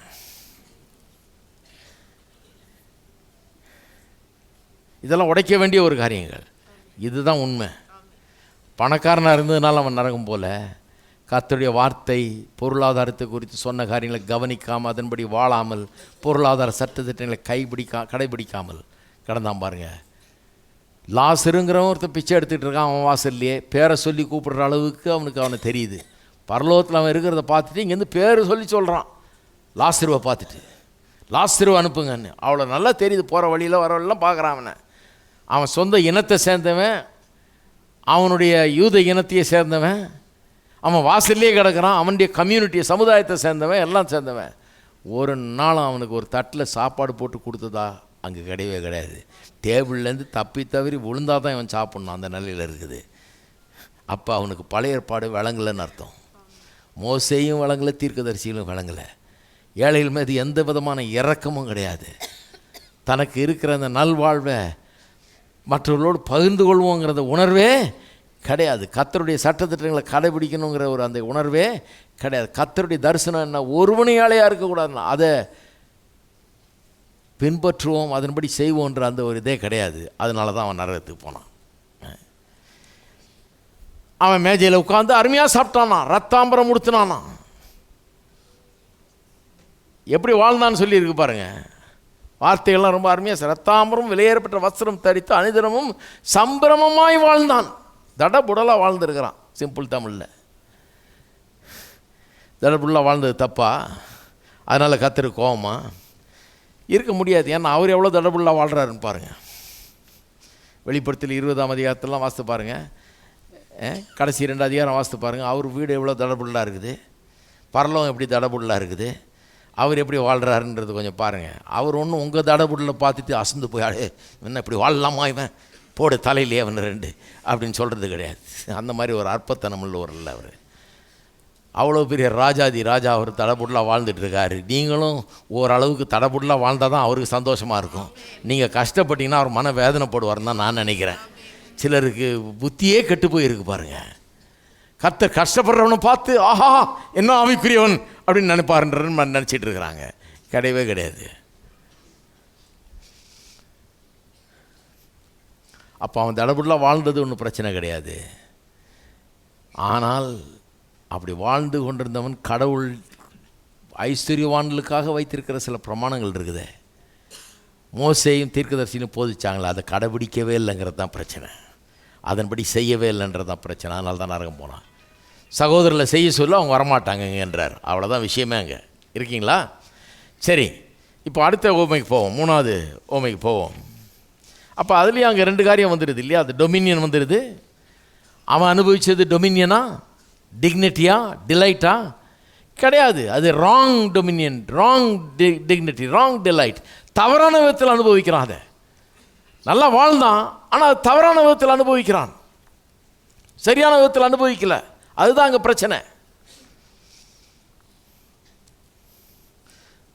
நல்லா புசித்தான் குடித்தான்றது பிரச்சனையா? கிடையவே கிடையாது.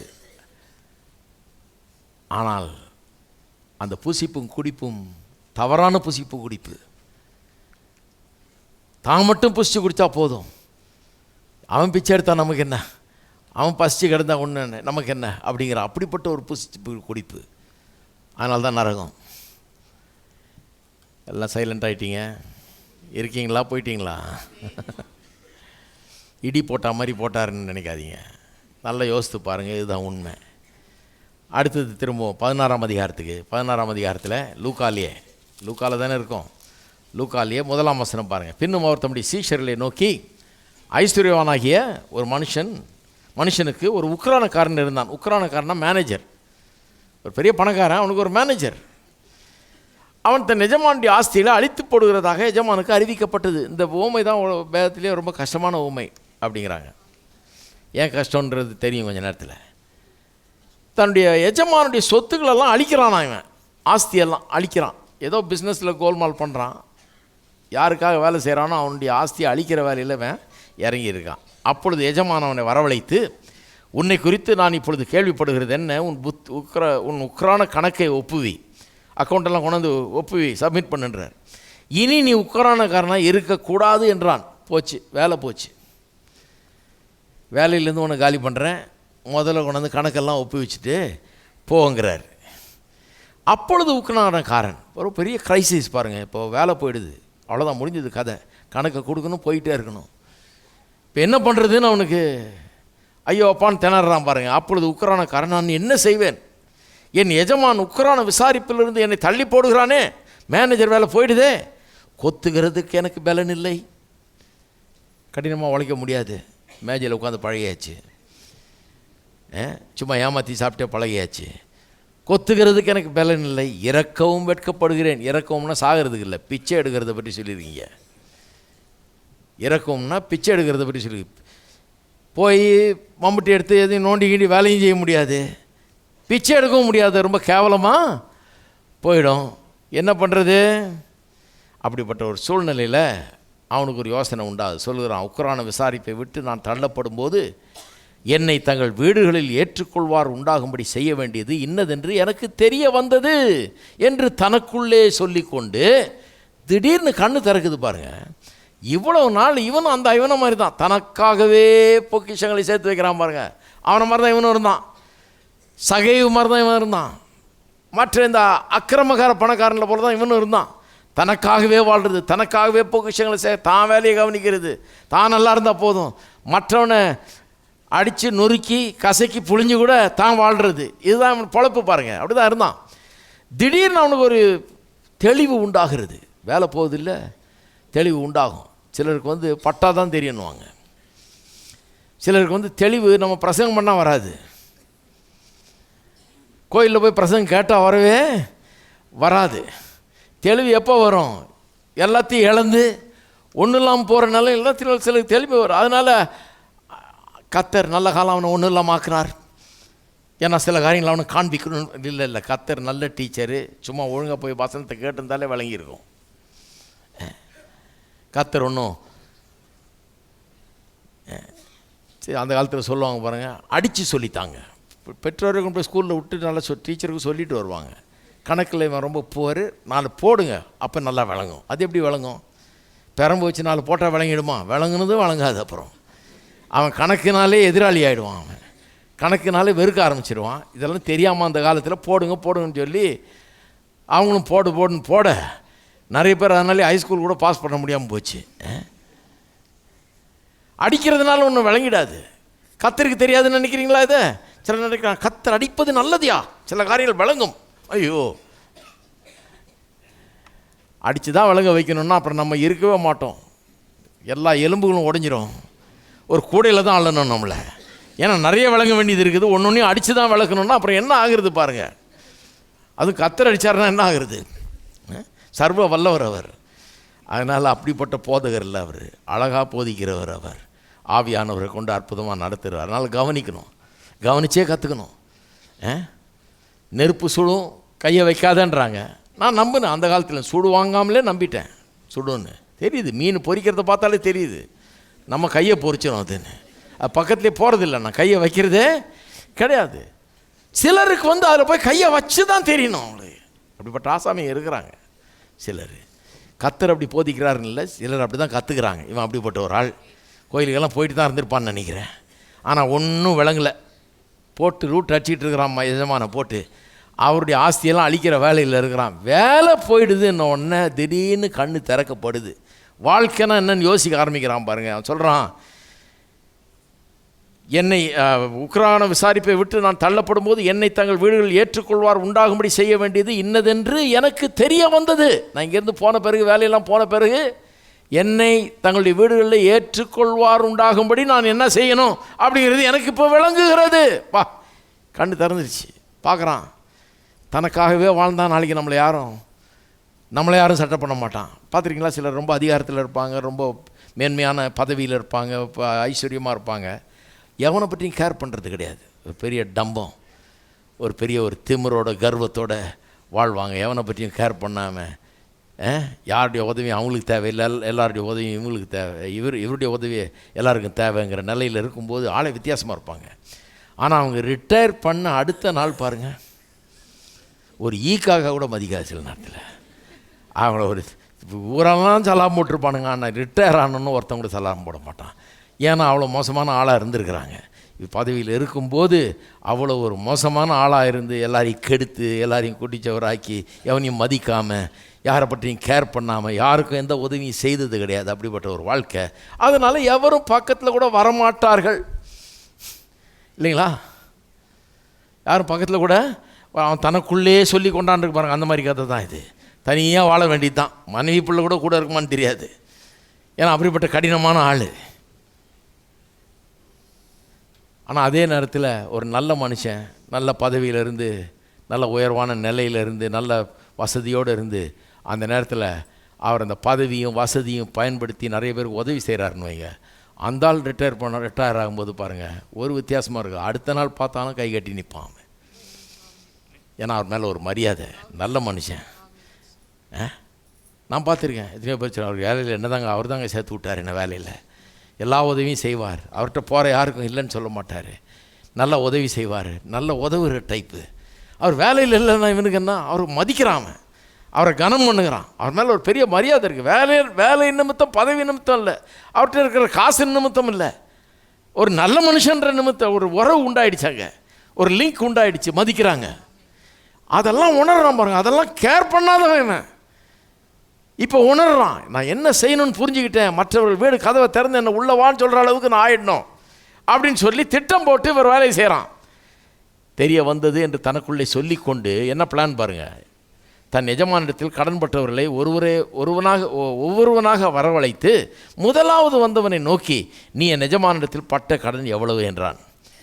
அவன் 100 குடம் எண்ணெய் என்றான். அந்த காலத்தில் இந்த கடன் கொடுக்கறது வாங்குறதெல்லாம் சில நேரத்தில் கமாடிட்டிஸ்லேயே நடக்குது.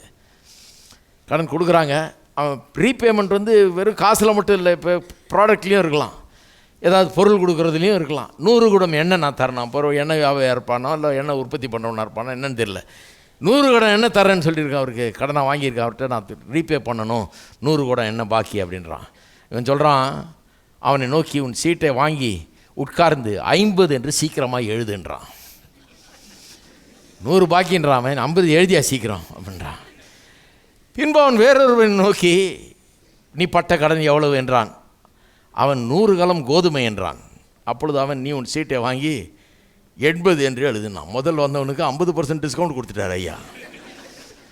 ரெண்டாவது வந்தவனுக்கு 20% டிஸ்கவுண்ட் கொடுத்துட்டார். 100 பாக்கி 80 எழுதிக்கோ, போ சீக்கிரம் எழுது, என் வேலை போது, அதுக்குள்ளே சொல்ல உதவி உனக்கு பண்ணிடுறேன், எழுது 80 எழுது அப்படின்றான். இதில் என்ன இந்த ஓமையே சிக்கலாக்குறது என்னன்னா, அடுத்த வசனம்,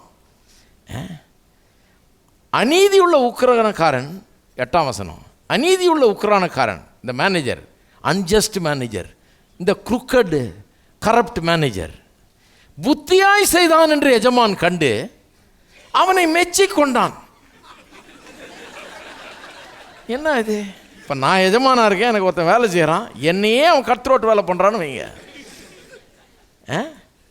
எனக்கு தெரியாமல் டிஸ்கவுண்ட் கொடுத்து அவனுக்குள்ளே ஒரு அட்ஜஸ்ட் பண்ணுறானுங்கன்னு வைங்க, அப்போ எனக்கு எப்படி இருக்கும், அவனை வேலையிலேருந்து அனுப்புறது மட்டும் இல்லை, 4 சாத்தி அனுப்பணும் அவனை, அப்படி தானே தோணும். அவனை எப்படி மெச்சி கொள்ள முடியும்? அவன் புத்தியாய் செய்தான்னு சொல்லி அவனை மெச்சி கொள்வது எப்படி? இதனால தான் இந்த பேரபிள் ரொம்ப சிக்கல், எல்லாருமே ரொம்ப கஷ்டப்படுவாங்க. இது எப்படியா சொல்கிறது, ஏசுன்னு அப்படி சொல்கிறாரு. கடைசியில் எல்லாம் இந்த மாதிரிலாம் செய்யலாம், திருட்டுத்தனம் பண்ணலாம். இவன் ஏற்கனவே பலே திருடனுவன், இன்னும் இவன் வேலை போனோடனையும் வேலையை விட்டு சீட்டை கிழிக்கிறதுக்கு முன்னால் இவ்வளோ வேலை பண்ணிகிட்ருக்கான், திருட்டு வேலை. இவனை போய் அவர் புத்தியாய் நடந்து கொண்டான்னு ஒரு ஸ்டேட்மெண்ட்டை கொடுக்குறாரு, மெச்சி கொண்டான்னு ஒரு ஸ்டேட்மெண்ட்டை கொடுக்குறாரு. இது நல்லதா அப்படின்றது தான் கேள்வி. இது ஆராய்ச்சியாளர்கள்லாம் பாருங்கள், இது இந்த மாதிரி ஒரு பிரச்சனை ஏற்படும்போது பலரும் பல விதமாக விளக்க ஆரம்பிக்கிறாங்க, இது என்னென்னு கண்டுபிடிக்க ஆரம்பிக்கிறாங்க, உள்ள ஆழமாக போயிடுறாங்க. அந்த காலத்தில் கலாச்சாரம் எப்படி, கடன் கொடுத்தான் வாங்கினான் பாக்கி இருந்து, இதெல்லாம் ஆராயிறாங்க. எப்படி கொடுத்துருப்பான், எப்படி வாங்குகிறான், என்ன நடந்திருக்குங்கன்றது.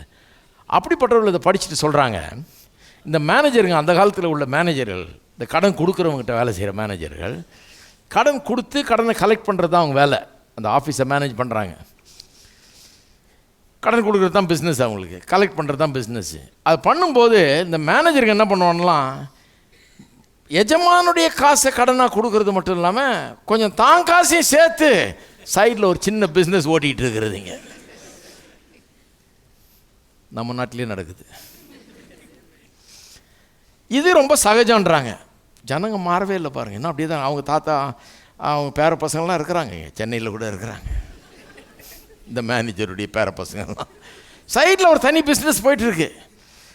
எஜமானுடைய பணம் அதில் இருக்குது, இவன் ஒரு 50%, 20%, 10% ஏதாவது ஒன்று சேர்த்து அதை கொடுத்து கடனாக கொடுத்து அதை வாங்கும்போது இவன் வாங்கிட்டு இவன் எடுத்து வச்சுக்கிட்டு எஜமான் இதை கண்டுபிடிச்சிருப்பாருன்னு நினைக்கிறேன். எஜமான் இவன் தனியாக பிஸ்னஸ் ஓட்டிகிட்டு இருக்கிறான்னு அதை கண்டுபிடிச்சிட்டு தான் நம்மளை வச்சு நம்ம ஆஃபீஸில் உட்காந்து ஏசி போட்டுக்கிட்டு இவன் நம்ம வேலையை பண்ணாமல் இவன் தான் வேலையை பண்ணிகிட்டு இருக்கிறான்னு சொல்லிட்டு தான் அங்கே டிஸ்மிஸ் பண்ணுறாரு. அவனை வேலை போகுது அவனுக்கு, அப்படி தான் சொல்கிறாங்க. இந்த மாதிரி வேலை பண்ணிகிட்டு இருக்கிறான், தனியாக பிஸ்னஸை நடத்திக்கிட்டு இருக்கிறான். இப்போது வேலை போகுதுன்னு தெரிஞ்ச உடனே அவன் ஒரு திட்டம் போடுறான், எப்படிடா இதை சமாளிக்கிறதுன்னு சொல்லிட்டு. இவன் ஒன்றும் பண்ணியிருக்கலாம், நம்ம வேலையே போகுது, நம்ம கொடுத்தவங்க கடனெல்லாம் திருப்பி கரெக்டாக வாங்கிடுவோம். ஏன்னா நம்ம போன பிறகு எந்த மேனேஜர் வரணும்னு தெரியல, நம்ம கலெக்ட் பண்ணுறது கஷ்டம். போகிறதுக்கு முன்னால் அவனை கூப்பிட்டு எல்லாம் ஏன்ப்பா 50% கொண்டா, என்கிட்ட நான் ஒரு 20% கொடுத்துருக்கேன், உனக்கு அதை கொண்டாந்துரு அப்படின்னு சொல்லி கலெக்ட் பண்ணியிருப்பான் சாதாரணமாக ஒரு ஆள். ஏன்னா போகிறதுக்கு முன்னால் எல்லாத்தையும் சேர்த்து வச்சுட்டு போய்டுவோம், நம்மளுக்கு பயன்படும்னு. இவன் பண்ணல, இவன் போல்டாக ஒரு டிசிஷன் எடுக்கிறான். என்ன டிசிஷன்னா, என் பணம் போனாலும் பரவாயில்ல, நான் ஃப்யூச்சர் கிளையண்டைல் உண்டாக்கிக்க போகிறேன். நாளைக்கு என்கிட்ட வரக்கூடிய வாடிக்கையாளர்களாக அவங்கள கன்வெர்ட் பண்ண போகிறேன். அவனுக்கு ஒரு உதவி செஞ்சுட்டு போனால் நாளைக்கு ஒரு வேளை நான் பிஸ்னஸை தொடர்ந்தா, அல்லது நாளைக்கு எனக்கு ஒரு உதவி தேவைன்னா அவன் வீட்டு வாசலை திறந்து வந்து வாங்க யான்னுவான். ஏன்னா நான் அவனுக்கு ஒரு உதவி செஞ்சுருக்கிறேன். இவ்வளோ நாள் அந்த யோசனையே வரல பாருங்கள், தனக்காகவே வாழ்ந்துருக்கிறான். இவ்வளோ நாள் ஒருத்தனுக்கு ஈயக்கூடாது, எல்லாத்தையும் பிடுங்கணுன்ற வேலையை தான் அவனுக்கு. அப்பேற்பட்ட அயோக்கியத்தனம். ஆனால் இப்போ திடீர்னு கண்ணு திறக்கப்பட்டு என்ன சொல்கிறான், 100 பாக்கி உள்ளவனுக்கு 50ன்னு எழுதிக்கொண்டான். ஏன்னா அந்த மீதி 50 வந்து இவன் காசு, நீ வச்சுக்கோப்பா பரவாயில்ல, 50ன்னு எழுதி இதோட விட்டுறவன, என் பணம் போனாலும் பரவாயில்ல, நம்ம ஃப்ரெண்டாரு நீ. ஒருவேளை நாளைக்கு உனக்கு என் இது எனக்கு தேவைப்படலாம், 50ன்னு எழுதி. நீ எவ்வளோ பாக்கி 100, 80ன்னு எழுதிக்கோ. ஏன்னா அவனுக்கு 20% இவன் கொடுத்துருக்குறான். எஜமானுக்கு தெரிய வருது இது இந்த மாதிரி பண்ணுறான் இவன். இதனால தானே அவனை டிஸ்மிஸ் பண்ணார். கேள்விப்பட்டு அவருக்கு ஆச்சரியம், பரவாயில்லையே திருந்திட்டானே, அவங்ககிட்ட ஒரு நய பைசா சல்லி காசு அவனும் வாங்க முடியாது, அவன் 50% விட்டு கொடுத்துட்டான், தன்னுடைய 20% வாங்காமல் விட்டு கொடுத்துட்டான்னா, அடே அப்பா பெரிய மாற்றம் இவனுக்குள்ள உண்டாயிருக்குது. உண்மையாகவே திருந்திட்டான், என்னமோ மனமாற்றம் ஏற்பட்டிருக்குது, இனிமேலாவது ஒழுங்காக வாழலான்னு பார்க்குறான் போல் இருக்குது. பணமே போனாலும் பரவாயில்ல, நம்ம மற்றவர்களெல்லாம் ஏற்றுக்கொள்கிற விதத்தில் நம்ம வாழ வேண்டும் அப்படின்னு யோசிக்க ஆரம்பிக்கிறான்னு சொல்லிட்டு, அதனால தான் அவன் செஞ்ச அந்த காரியத்தை புத்தியாய் செய்தான். ரொம்ப யோசனையோடு செஞ்சுருக்கிறான் அப்படின்றாரு, ஸ்மார்ட்டாக செஞ்சுருக்கிறான். அது மட்டும் இல்லாமல் அவனை மெச்சி கொள்ளுகிறார். அப்புறம் அதிலேருந்து சில லெசன்ஸை சொல்கிறார் பாருங்கள். இந்த ஒரு விதத்தில் தான் அதை புரிஞ்சு கொள்ள முடியும். இல்லைனா அவனை புத்தியாய் செய்தான் மெச்சி கொண்டான்றதுக்கு அர்த்தம் கண்டுபிடிக்கவும் முடியாது. எப்படி மெச்சி கொள்ள முடியும், எப்படி புத்தியாய் செய்தான் சொல்ல முடியும்? வேறு எந்த இந்த பேக்ரவுண்டோடு விளங்கினா தான் இது நமக்கு புரியும். இப்போ விளங்குது ஏன் மெச்சிக்கிட்டு இருப்பான், ஏன் புத்தியாய் செய்தான்னு சொல்லுவான்னு. ஏன்னா அவனுடைய சாதுரியத்தை பார்க்குறான், அவனுடைய நல்ல யோசனையை பார்க்குறான், தைரியமான ஒரு டிசிஷன் எடுத்து இப்படி பண்ணியிருக்கிறத பார்க்குறான், தன்னை திருத்தி கொள்ளுகிற வழியை பார்க்குறான். பார்த்துட்டு இதில் ஒன்றும் எஜமானுக்கு ஒன்றும் காசு போயிடல, அவர் காசு வந்துட போகுது. ஆனால் இவனுக்குள்ளே ஒரு பெரிய மாற்றம் ஏற்படுகிறது. அப்புறம் பார்த்துட்டு சொல்கிறார், இப்போ வந்து பாருங்கள் டீச்சிங், இதுலேருந்து ஏசு டீச்சிங் கொடுக்குறார். இவ்விதமாய் 8ஆம் வசனம் பாதியிலிருந்து, இவ்விதமாய் ஒளியின் பிள்ளைகளை பார்க்கலும் இந்த பிரபஞ்சத்தின் பிள்ளைகள் தங்கள் சந்ததியில் அதிக புத்திமான்களாய் இருக்கிறார்கள் சொல்கிறாரு. உலகத்து ஆசாமிங்க தேவனுடைய பிள்ளைகளை காட்டிலும் எவ்வளோ புத்திசாலியெல்லாம் இருக்காங்கன்னு பாருங்கன்றார். எந்த விதத்தில் புத்திசாலியாக இருக்கிறாங்க? தேவனுடைய பிள்ளைகள் என்ன பாடம் கற்றுக்கிறது இல்லை இருந்து, இல்லை மற்றவர்கள் எந்த பாடம் கற்றுக்கிறது இல்லை சொல்கிறார். நான் உங்களுக்கு சொல்லுகிறேன். இப்போ பாருங்கள் லெசன் வருது. நீங்கள் மாளும்போது, வேலை போகும்போதுன்னு தான் கதையில் வருது, இப்போ வந்து சாகும்போதுன்றார். நீங்கள் மாளும்போது உங்களை நித்தியமான வீடுகளில் ஏற்றுக்கொள்வார் உண்டாகும்படிக்கு அநீதியான உலகப் பொருளால் உங்களுக்கு சிநேகிதரை சம்பாதியுங்கள் அது சொல்கிறாரு. ஒன்று யோசித்து பாரு, உனக்காகவே வாழாத, தனக்காகவே வாழ்கிறவனை போல் இருக்காத, சுயநலக்காரனாக இருக்காத, கடவுளுடைய விஷன் இந்த பூமியில் நிறைவேற்று, அப்படிப்பட்ட சுயநலக்காரனாக வாழாத. அது மட்டும் இல்லாமல் இந்த உலக வாழ்க்கை முடிஞ்சு இந்த உலகத்தில் கண்ணை மூடி அங்கே போய் மேலோகத்தில் போய் கண்களை திறந்து ஆண்டவரை நோக்கி பார்க்கும்போது, பரலோகத்தில் நுழையும் போது அங்கே 4 பேர் உன்னை வாங்கையான்னு கூப்பிடுற மாதிரி வச்சுக்கோ அப்படிங்கிறார். அது எப்படி வச்சுக்கிறது, எப்படி அந்த லெவலுக்கு மாறுறது? கர்த்தர் உன்னை பார்த்து நல்லவன் சொல்கிற அளவுக்கு ஆறுன்றார். எப்படி ஆகுறது? அப்படி சொல்கிறாரு, இந்த அநீதியான உலகப் பொருளால் உங்களுக்கு சிநேகிதரை சம்பாதியுங்கள். ஏன் அநீதியான உலகப் பொருள்ன்றாரு? உலகப் பொருள்ங்கிறது இந்த பணம், இந்த உலகப் பொருள்ன்றது அநீதியான உலக பொருள்ன்றார். ஏன் அதில் என்ன அநீதி இருக்குது? அது 4 கை மாறி வருது, அது எங்கெங்கே போயிட்டு வந்ததோ கையை நல்லா கழுவணும் இல்லையா? ஒருத்தர் இதெல்லாம் விலைக்கு சொல்லும்போது பிளாக் மணி ஒயிட் மணின்னு சொல்லி விலைக்கு சொல்லும்போது சொல்கிறாரு, ஒருத்தன் கையில் இருக்குது, அவன் போய் சம்பாரித்து தான் சம்பாதிச்சான், வருமான வரி கட்டி சம்பாதிச்சு கொண்டாடுறான். கொண்டு வந்து இவன் போய் இன்னொரு ஆள்கிட்ட போகிறான், யாரோ ஒரு டாக்டர்கிட்டையோ யார்கிட்டையோ போகிறான், ஒரு ட்ரீட்மெண்ட்டுக்கோ அல்லது யார்கிட்டையோ போகிறான், லாயர்கிட்டையோ போகிறான். போய் அவருடைய சேவையை இவன் பெற்றுக்கொள்கிறான். அதுக்கு ஃபீஸ் எவ்வளோன்னு கேட்டு கொடுக்குறான். அவரோ பில்லு கொடுக்காம இவன்ட்டு ஃபீஸை வாங்கிட்டு அனுப்பிச்சிடுறாரு. வெள்ளையாக இருந்தது இப்போ கருப்பாக மாறி இருக்குது. இப்போ அதை வாங்கினவர், கருப்பு ஆக்குனவர், அவர் அதை எடுத்துகிட்டு போய் ஹோட்டலில் சாப்பிட்றாராம். சாப்பிடும்போது அவன் பில்லு போட்டு கரெக்டாக அவன் அந்த பில்லை கணக்கு காட்டுறான். ஹோட்டல்காரன் கணக்கு காட்டிடுறான். கருப்பானது இப்போ திரும்பியும் வெள்ளையாயிடுச்சு. இது 3 டிரான்சாக்ஷன் தான் நான் சொன்னேன். ஒருத்தர் சொல்கிறாரு, இது மாதிரி 10-12 தடவை ஒரு நாளைக்கு அந்த பணம் சுற்றிட்டு வருதுன்றார்.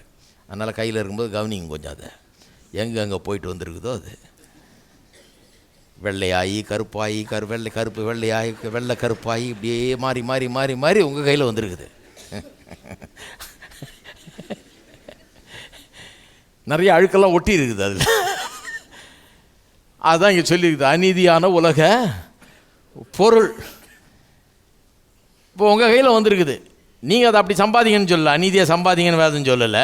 யாரும் போய் அப்படி சொல்லக்கூடாது. சாம் செல்லதுரை தான் சொன்னார், எப்படி சம்பாதிக்கிறா என்பது பரவாயில்லை, எப்படி வேணால் சம்பாதித்துக்கொள், அதை நல்ல விதத்தில் பயன்படுத்தினாலும் சரி. சொல்லவே இல்லை நான்.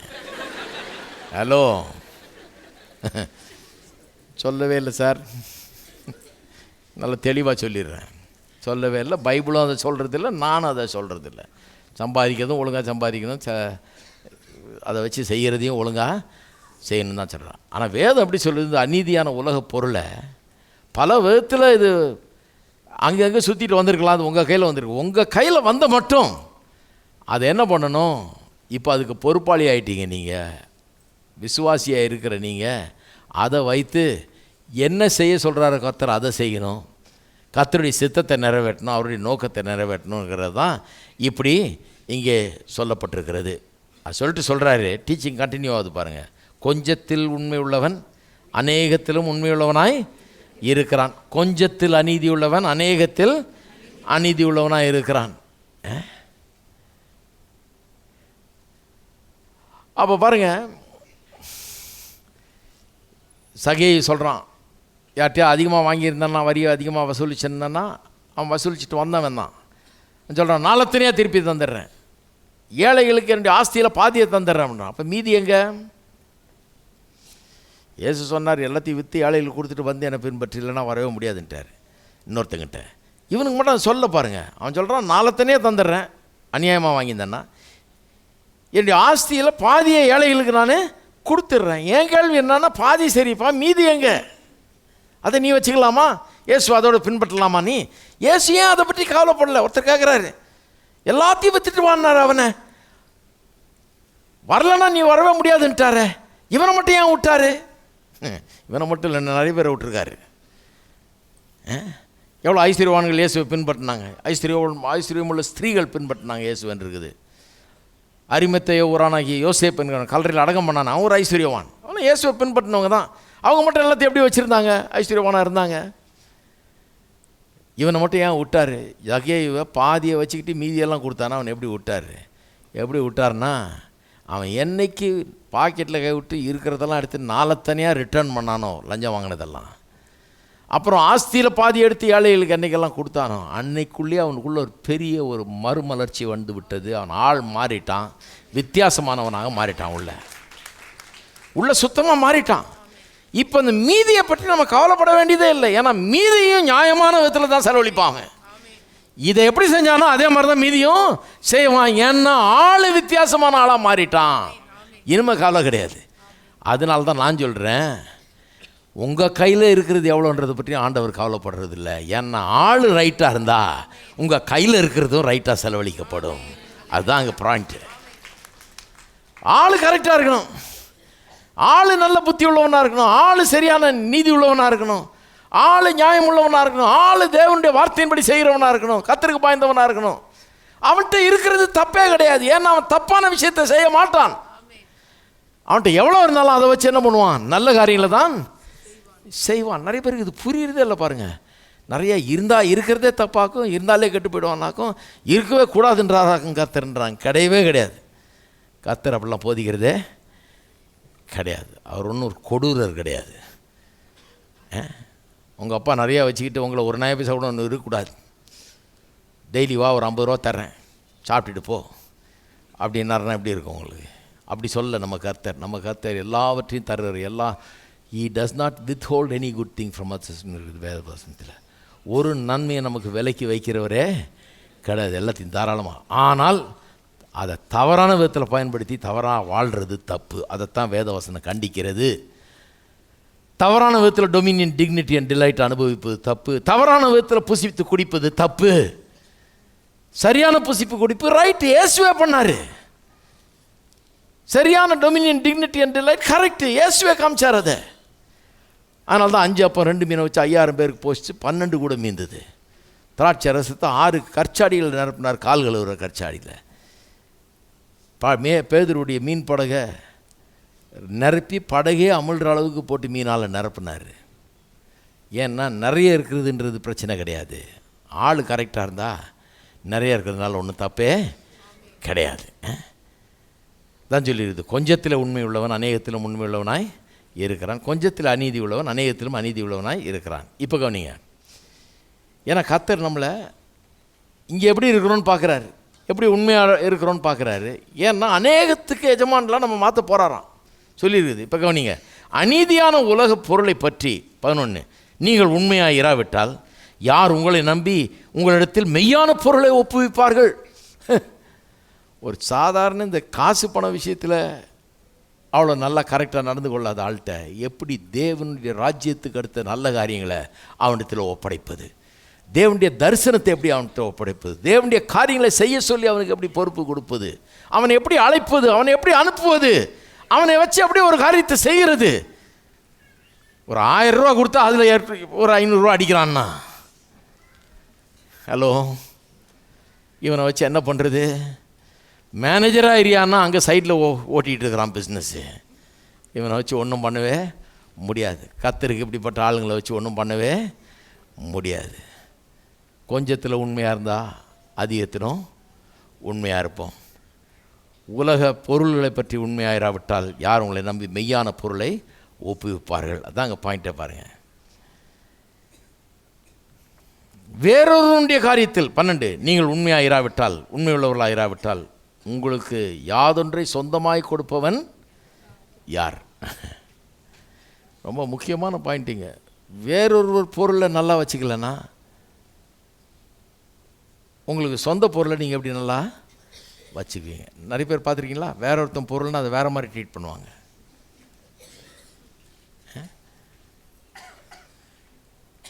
எனக்கு ஒரு ஆள் தெரியும், ஆஃபீஸில் கொடுத்த பைக்கு, அதனால் வீட்டுக்கு 4 படிக்கட்டு இருக்குது, 4 படிக்கட்டு மேலேயே ஓட்டிகிட்டு போவார். அப்படியே என்னையா 4 படிக்கட்டு மேலே ஓட்டுனா, அது ஆஃபீஸ் பைக்குங்க, பரவாயில்ல. என்னன்னா உனக்கு பைக்கே சொந்தமாக வராது. ஏன்னா வேறொருவனுடைய பொருளை நல்லா வச்சுக்க தெரியாதவனுக்கு சொந்தமாக யார் பொருளை கொடுப்பா? கடவுள் பார்க்குறாரு பாருங்க. லாயக்கே இல்லாத ஆளுன்னு அர்த்தம், பிரயோஜனமே இல்லாத ஆள். இன்னொருத்தன் பொருளை தன்னுடைய பொருளை விட நல்லா வச்சுருக்கணுமா? ஐயோ, அவன் கொடுத்தானே, நம்மளை நம்பி கொடுத்துருக்குறானே, நம்ம வசதிக்காக இதை கொடுத்துருக்குறானே, அதை இன்னும் சுத்தமாக வைப்போம். அதை ஒரு நாளும் துடைக்கிறது கிடையாது. அது பூகம்பத்தில் அடிபட்ட மாதிரி இருக்கும் எப்போவுமே, குப்பை மேட்டில் போட்டு புரட்டி எடுத்த மாதிரி இருக்கும் எப்போவுமே. அப்படியே தான் இருக்கும் பாருங்கள். ஏன்னா வேறொருவன் பொருள் இன்னொருத்தந்து தானே, நம்மள்தான் இருந்தால் நல்லா வைக்கலாம். அதில் என்ன பிரச்சனைனா நம்மளது ஆகவே ஆகாது, அது என்றைக்கும் நம்மளுக்கு வரவே வராது. நீங்கள் அவன் பொருளை நஷ்டப்படுத்தி அவனுக்கு திருப்பி கொடுத்தா கூட அவன் இன்னும் 10 பைக் வாங்குவான். ஆனால் இந்த ஆளுக்கு ஒரு பைக் கூட வரவே வராது. ஏன்னா இந்த புத்திக்கு வர்றது கஷ்டம், மந்த்லி பேமெண்ட்டில் கூட கிடைக்காது.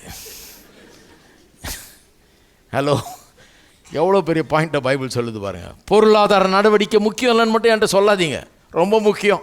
ஒரு மனுஷன் தன்னிடத்தில் கொடுக்கப்பட்ட ஒரு சின்ன பொருளை எப்படி வச்சிருக்கிறான், அதை எப்படி பாதுகாக்கிறான், தன்னுடைய பொறுப்பை எப்படி கவனிக்கிறான், தன்னிடத்தில் இருக்க பணத்தை எப்படி செலவழிக்கிறான், அதில் எப்படி உண்மை உள்ளவனாக இருக்கிறான் அப்படின்றது ரொம்ப முக்கியமாக இருக்குது.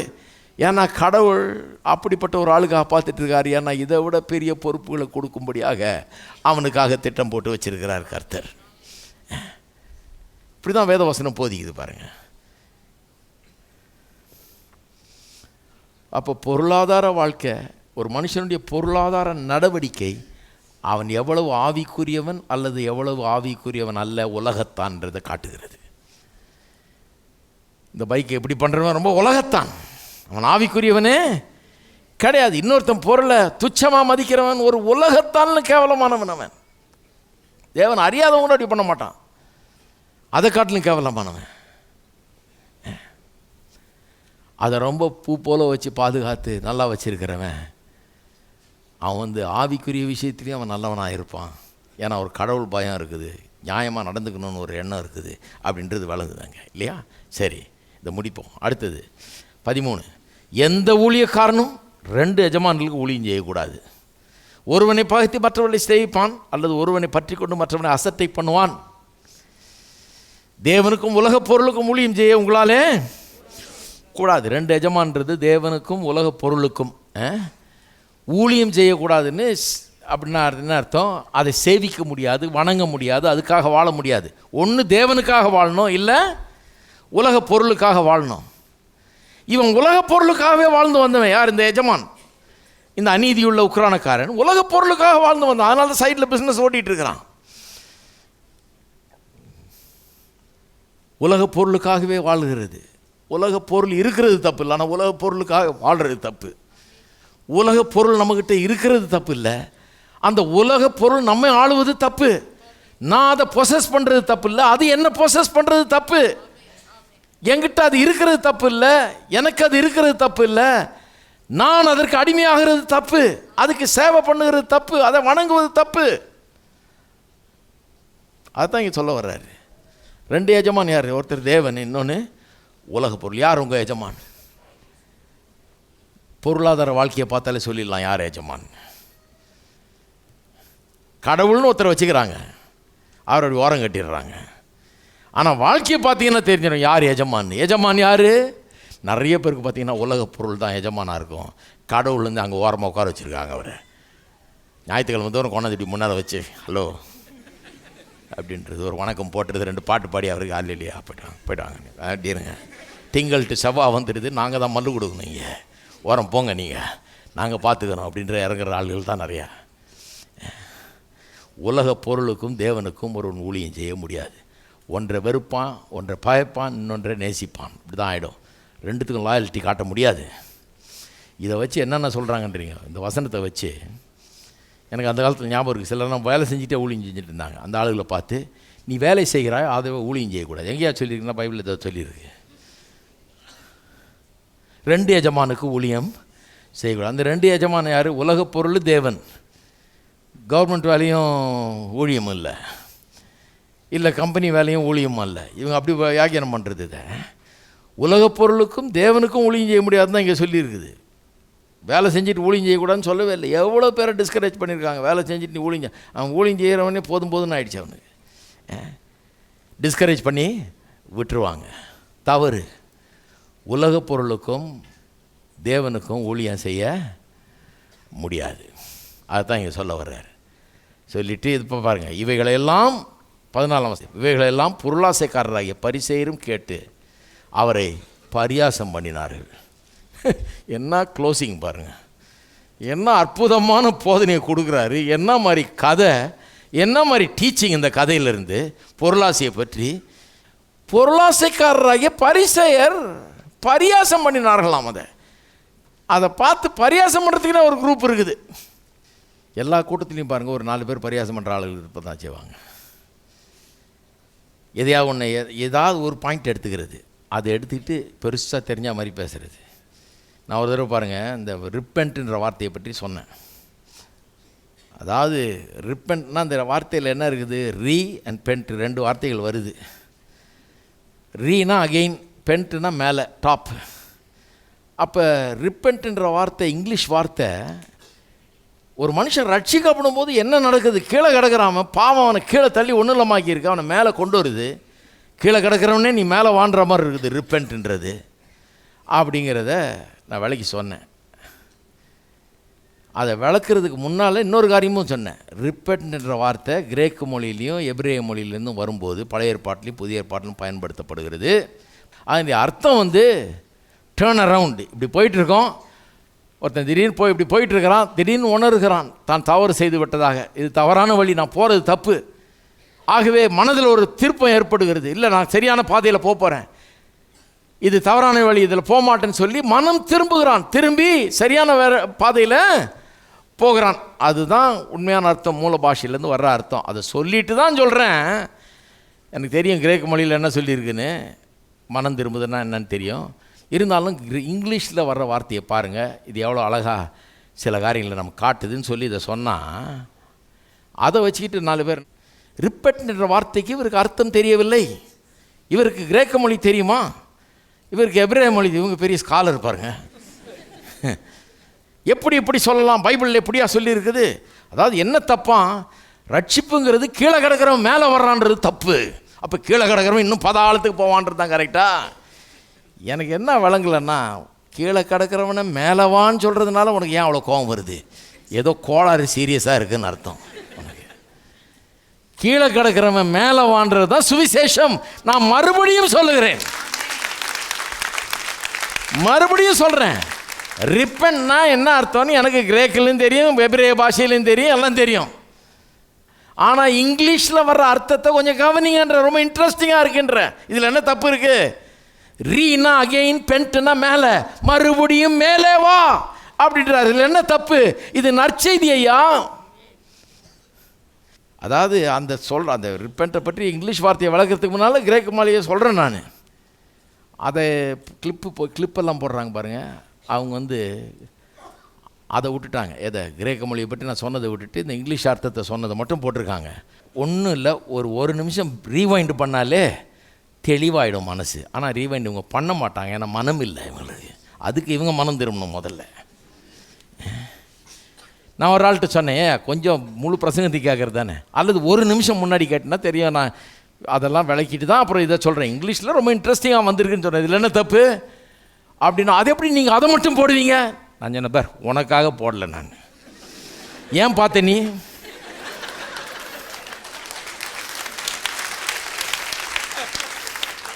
இல்லை முழுசாக போடுறேன், நீ முழுசாக போட்டாலும் நம்ப மாட்டியே.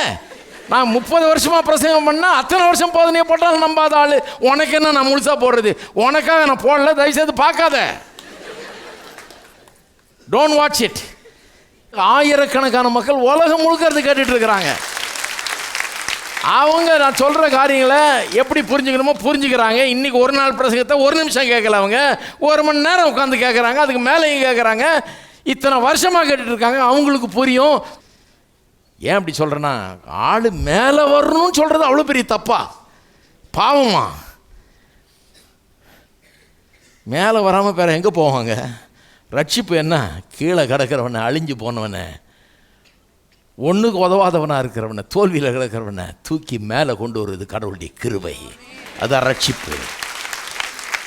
ரிப்பென்ட் பண்ணி அவரிடத்தில் திரும்புங்கள். அவரிடத்தில் நீங்கள் திரும்பும்போது, பாவத்தை விட்டு திரும்பும்போது, அக்கிரமத்தை விட்டு திரும்பும்போது, அநியாயத்தை விட்டு திரும்பும்போது,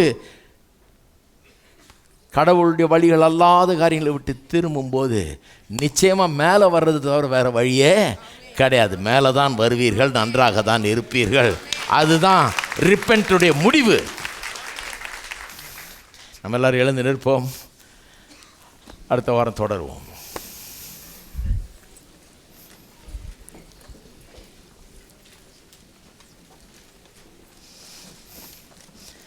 எல்லாரும் கரங்களை உயர்த்தி நாம் கர்த்தரை ஸ்தோத்திரிப்போம். ஸ்தோத்திரம்.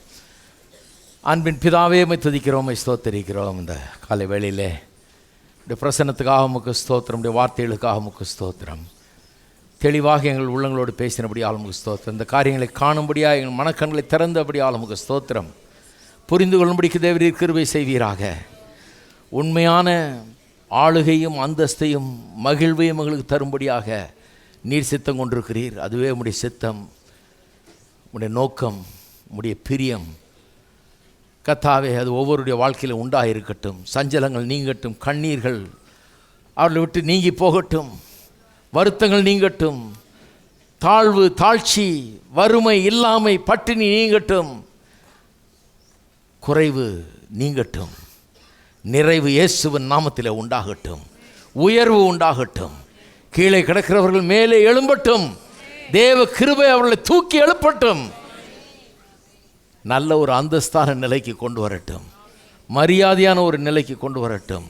வாழ்க்கை ஆசீர்வதிக்கப்படட்டும். சகல நன்மையினால் நிறைந்திருக்கட்டும். இந்த சத்தியத்தை கேட்ட ஒவ்வொருவரும் அதை விளங்கிக் கொள்ள தேவரீர் கிருபை செய்வீராக. உமக்கே மகிமை, துதி, கனம் எல்லாம் உண்டாயிருக்கட்டும். இயேசுவின் நாமத்திலே ஜெபிக்கிறோம். நம்முடைய கர்த்தராகிய இயேசு கிறிஸ்துவின் கிருபையும் பிதாவாகிய தேவனுடைய அன்பும் பரிசுத்த ஆவியானவருடைய ஐக்கியம் நம் அனைவரோடும் இன்றைக்கும் என்றைக்கும் இருப்பதாக. ஆமென்.